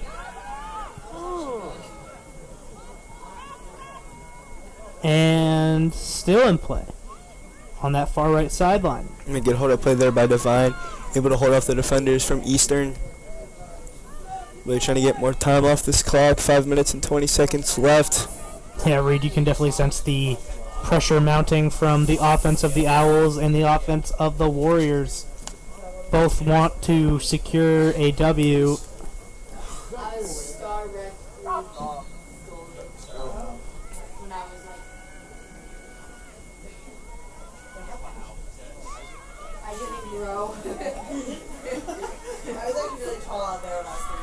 Great job defensively there by the Warriors. Able to shield that one out of bounds. Trying to quickly get this ball into play now is Wallace. And we've got a substitution here for the Warriors. It's going to be Rogers coming in.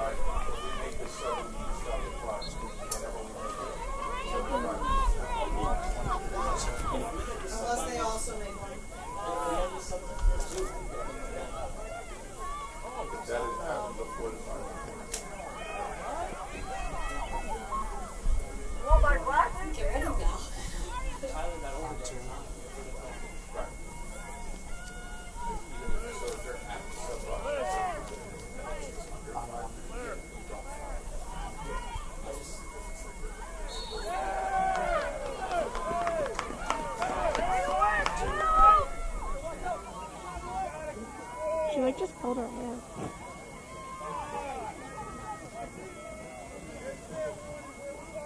Good. Under 4 to go now. It's this 1-0 game in the LEC's first round.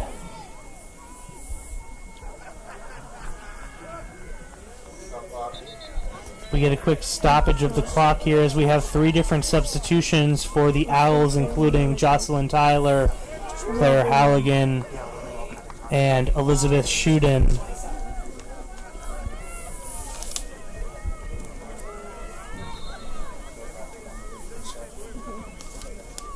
Time resumes. Just over 3.5 minutes to go now. Yeah, Keene State trying to just look for that throw in to go deep in the corner. But that one goes a bit far and travels out of bounds for a goal kick for Wallace.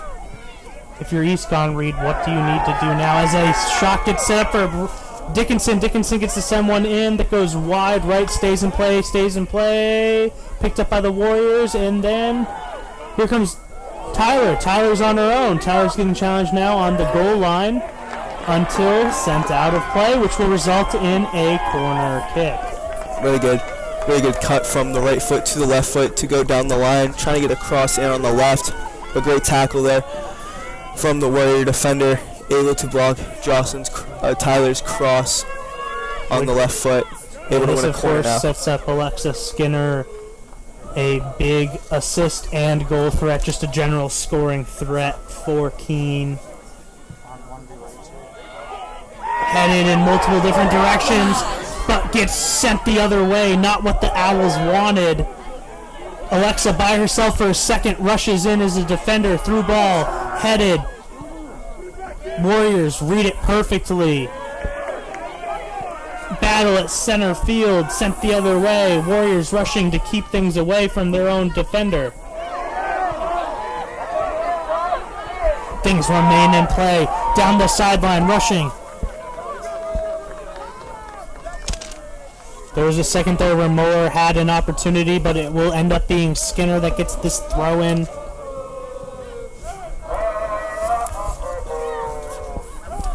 We've got just 2 minutes to go now in a 1-0 contest. Tyler, all that speed. Can she find it before it goes out of play? It goes down the sideline. Yeah, attempt here for the Warriors. Tyler doing her job, trying to keep the ball in play, but puts the ball deep in the own half of Eastern. It's really getting more time off this clock as Eastern really just keeps trying to throw this ball in, but keeps getting sent out of play by the Owls. Yeah, Owls not letting anything develop.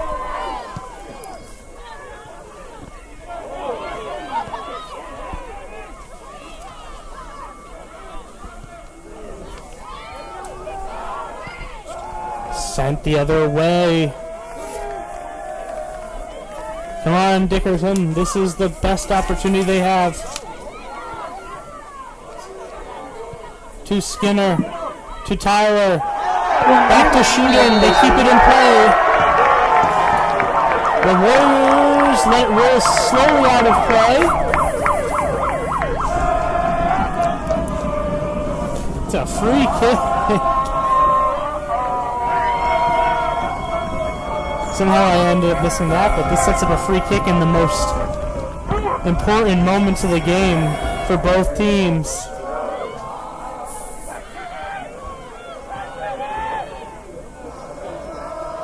It's desperation mode now for the Warriors as Souza sends it the other way. Out of play. Souza doing the smart play there. Ball in the middle of the field, just able to clear that one out of bounds. Gets a few seconds off the clock, doing their job. Interception also out of play. The clock continues to go. Just 10 seconds left for the EastCon Warriors. 9, 8, 7. Can they build 6, some sort of momentum? 5, it's going to be a 4, Hail Mary. 3, 2, 1. Nothing they can do in the Keene State Owls advance to the semifinals of the LEC tournament. University 0. 1-0 The Owls will advance Owls. to the Little East Conference semifinals on Thursday We will be evening back at on the Western Owls Media State Network for an University. interview with a player Thanks for coming and out and have Coach a safe Sarah trip home. Testo.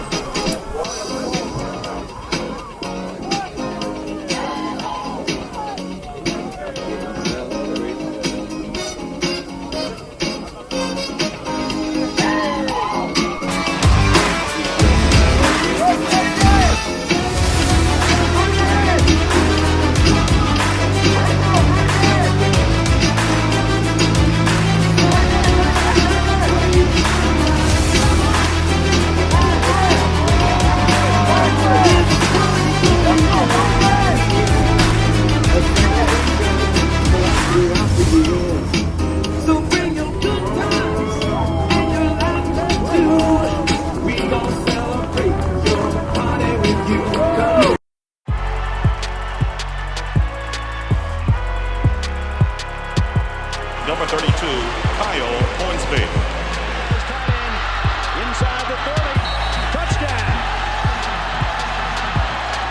Michaela Burgess. An incredible finish by Hall. The NCAA and its member schools offer nearly 500,000 college athletes a path to go pro in something other than sports. Learn more at ncaa.org.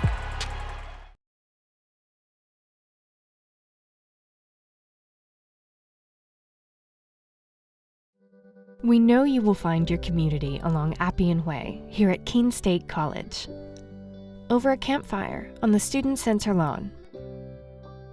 In some friendly games and competition. Or in a club you connect to at the Student Involvement Fair. Maybe you will find your people on the courts, in a cheering section in the stands, at the rink on the ice, skating as an owl, or chilling in the yoga studio. Your connections may take place on the quad, listening to music, hanging out with friends, participating in a Keene State tradition like Pumpkin Palooza, or working on a group project, studying with classmates.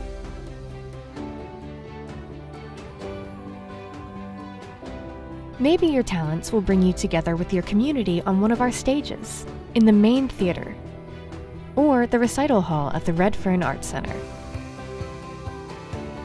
For us, community is all about the people you meet and the connections you make. At Keene State, our community is really about you.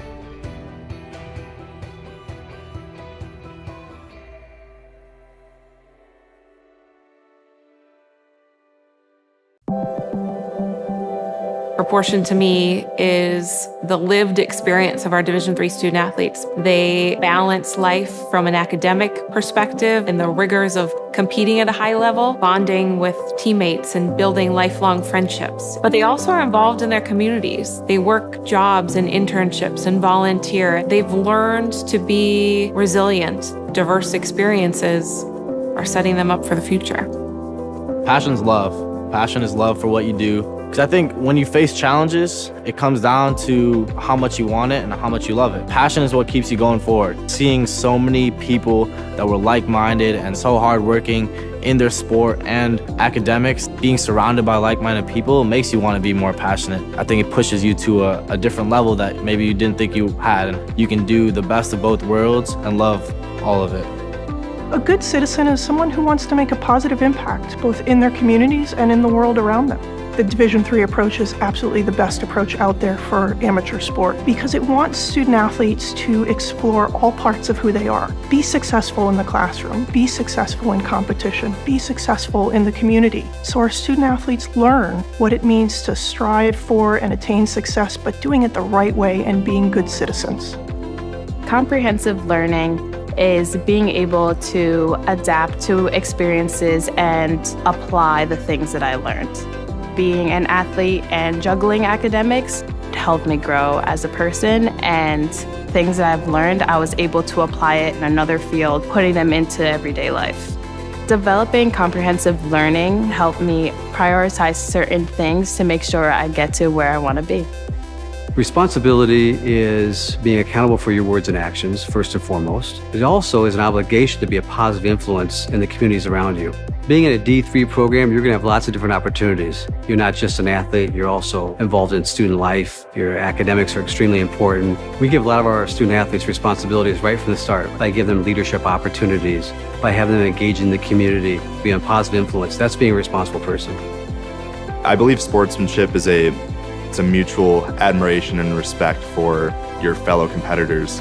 We all go through a lot to reach the point where we compete against one another. It's important to realize that. So once we're finally on the field or on the court or on the starting block, we look at each other as fellow human beings and not just competitors. Being able to recognize the hard work that other athletes are putting in creates a more positive and inclusive environment.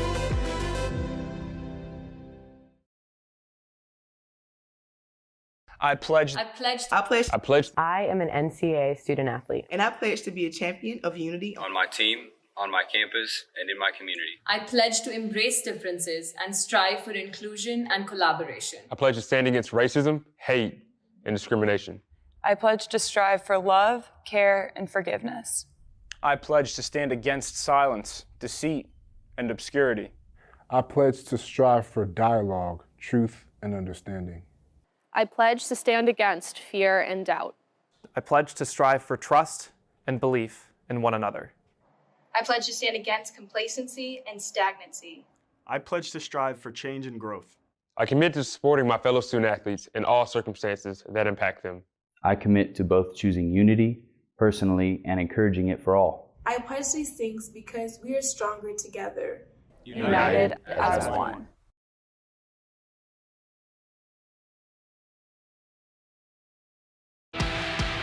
The road to national championships runs through NCAA.com. And whether you follow one college team or all of them, it's never been easier to get the content you want all in one place. With live broadcasts of multiple championships across all divisions, with exclusive access. This is your ticket to the NCAA tournament. And highlights for every single championship. Stay in the game all season long with NCAA.com, the home of college sports.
We're joined here by number 9, Alexis Skinner.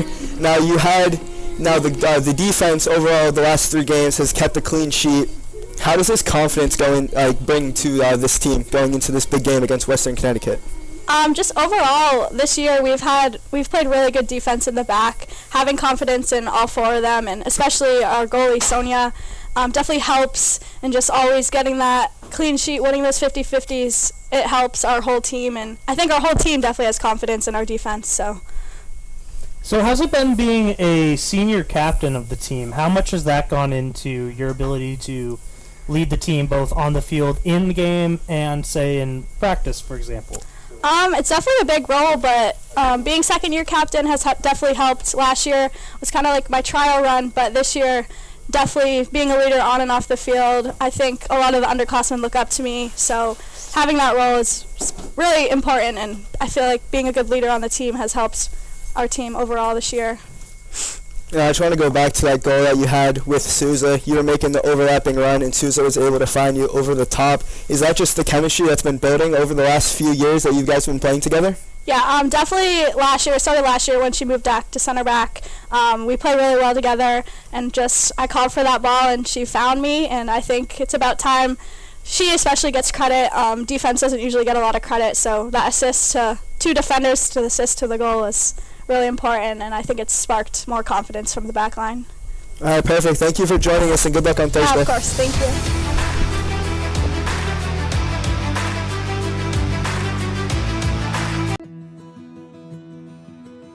I remember writing in the second grade that I wanted to be a teacher, and I always knew that I was going to be a teacher. I started school a year early, and it created challenges for me because I wasn't able to pick up material as fast as the other students. Outside of school, my jaju would quiz me on my math facts and read with me. It showed me that even though I had challenges in school, there were still people who wanted to help me. In high school, I knew I had to work harder than everyone else to get the same results, but I had teachers that would help me in subject areas outside of their own because they could relate to how I felt.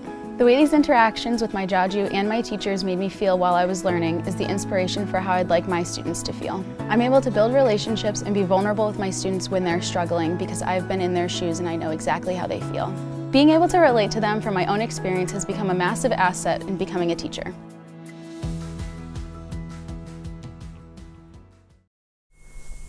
All right, welcome back to the Owls Media Network. We are joined with Coach Sarah Testo.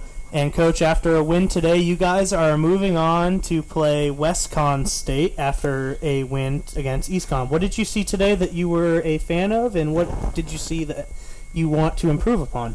Sure. I think we moved the ball really well. We emphasized to them, switching the fields. The weak side was really open. I think at times we did that really well. We pride ourselves on being a possession team, find feet, don't play direct, don't play long. We like to play that short and just connect up the field. I think what we need to work on for the next game is putting our opportunities, put those chances away and putting teams away. When you get a 1-0 lead, and you have opportunities to make it 2-0, 3-0, you gotta finish those opportunities. Now the defense over the last 3 games has been lights out, and the goalkeeper as well in between the sticks. How do you think this the defense and the midfield will have their confidence will go into WestCon? I think they'll have confidence. I mean, we were beating them in the regular season with 5 minutes left. Granted, they had plenty of opportunities. We just played really tough defense, and I think that will carry over into Thursday. Building that confidence, getting another shutout. That was our 11th shutout of the year. So I definitely think our confidence is good, but we just have to play for 90 minutes, we're not every 50-50, play good defense, and just play as a unit. So I feel like, as someone who's called most of your home games, we always give shine to the defense and the goalkeeping of Moritz, which, of course, is fantastic. I know it was only a 1-0 game today, but what did you like from your offense today, and what do you hope to see from it going forward? Sure. I think what I like from the offense today is we told them that we wanted to get the ball, switch the field, and that weak side was on, inside the box, and they were trying to get in there, trying to get that. We had plenty of opportunities. We just couldn't put the foot on the ball, but the effort was definitely there. So hopefully we can carry that over into Thursday. Right, and like I said, we do give a lot of credit to your defense. Do you think that the offense can match up to the level of performance that your defense and your goaltending puts? Yeah, absolutely. I mean, the opportunities that we had today, if we put them away, we wouldn't be having this conversation right now, because our a 3-0 game, but we just need to continue to have the confidence to finish. Absolutely, I agree totally. Thank you so much for joining us, Coach Testo. Thanks.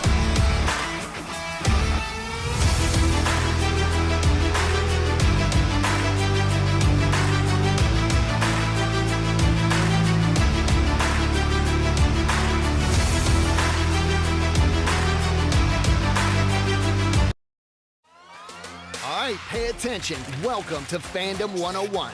We'll cover the tools of the trade from foam fingers in the wave to the super secret wave. How's that for a course description? Lesson 1, your game starts long before the opening whistle, so arrive prepared. 2, if something piques your interest, raise your hand.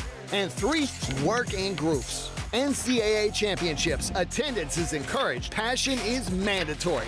Get your seats today at ncaa.com/tickets. Class dismissed.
Final score of this LEC tournament matchup was the Owls win 1-0. Alexis Skinner gets the goal in the 27th minute. Men's soccer plays Western Connecticut on Thursday here on the Owls Media Network.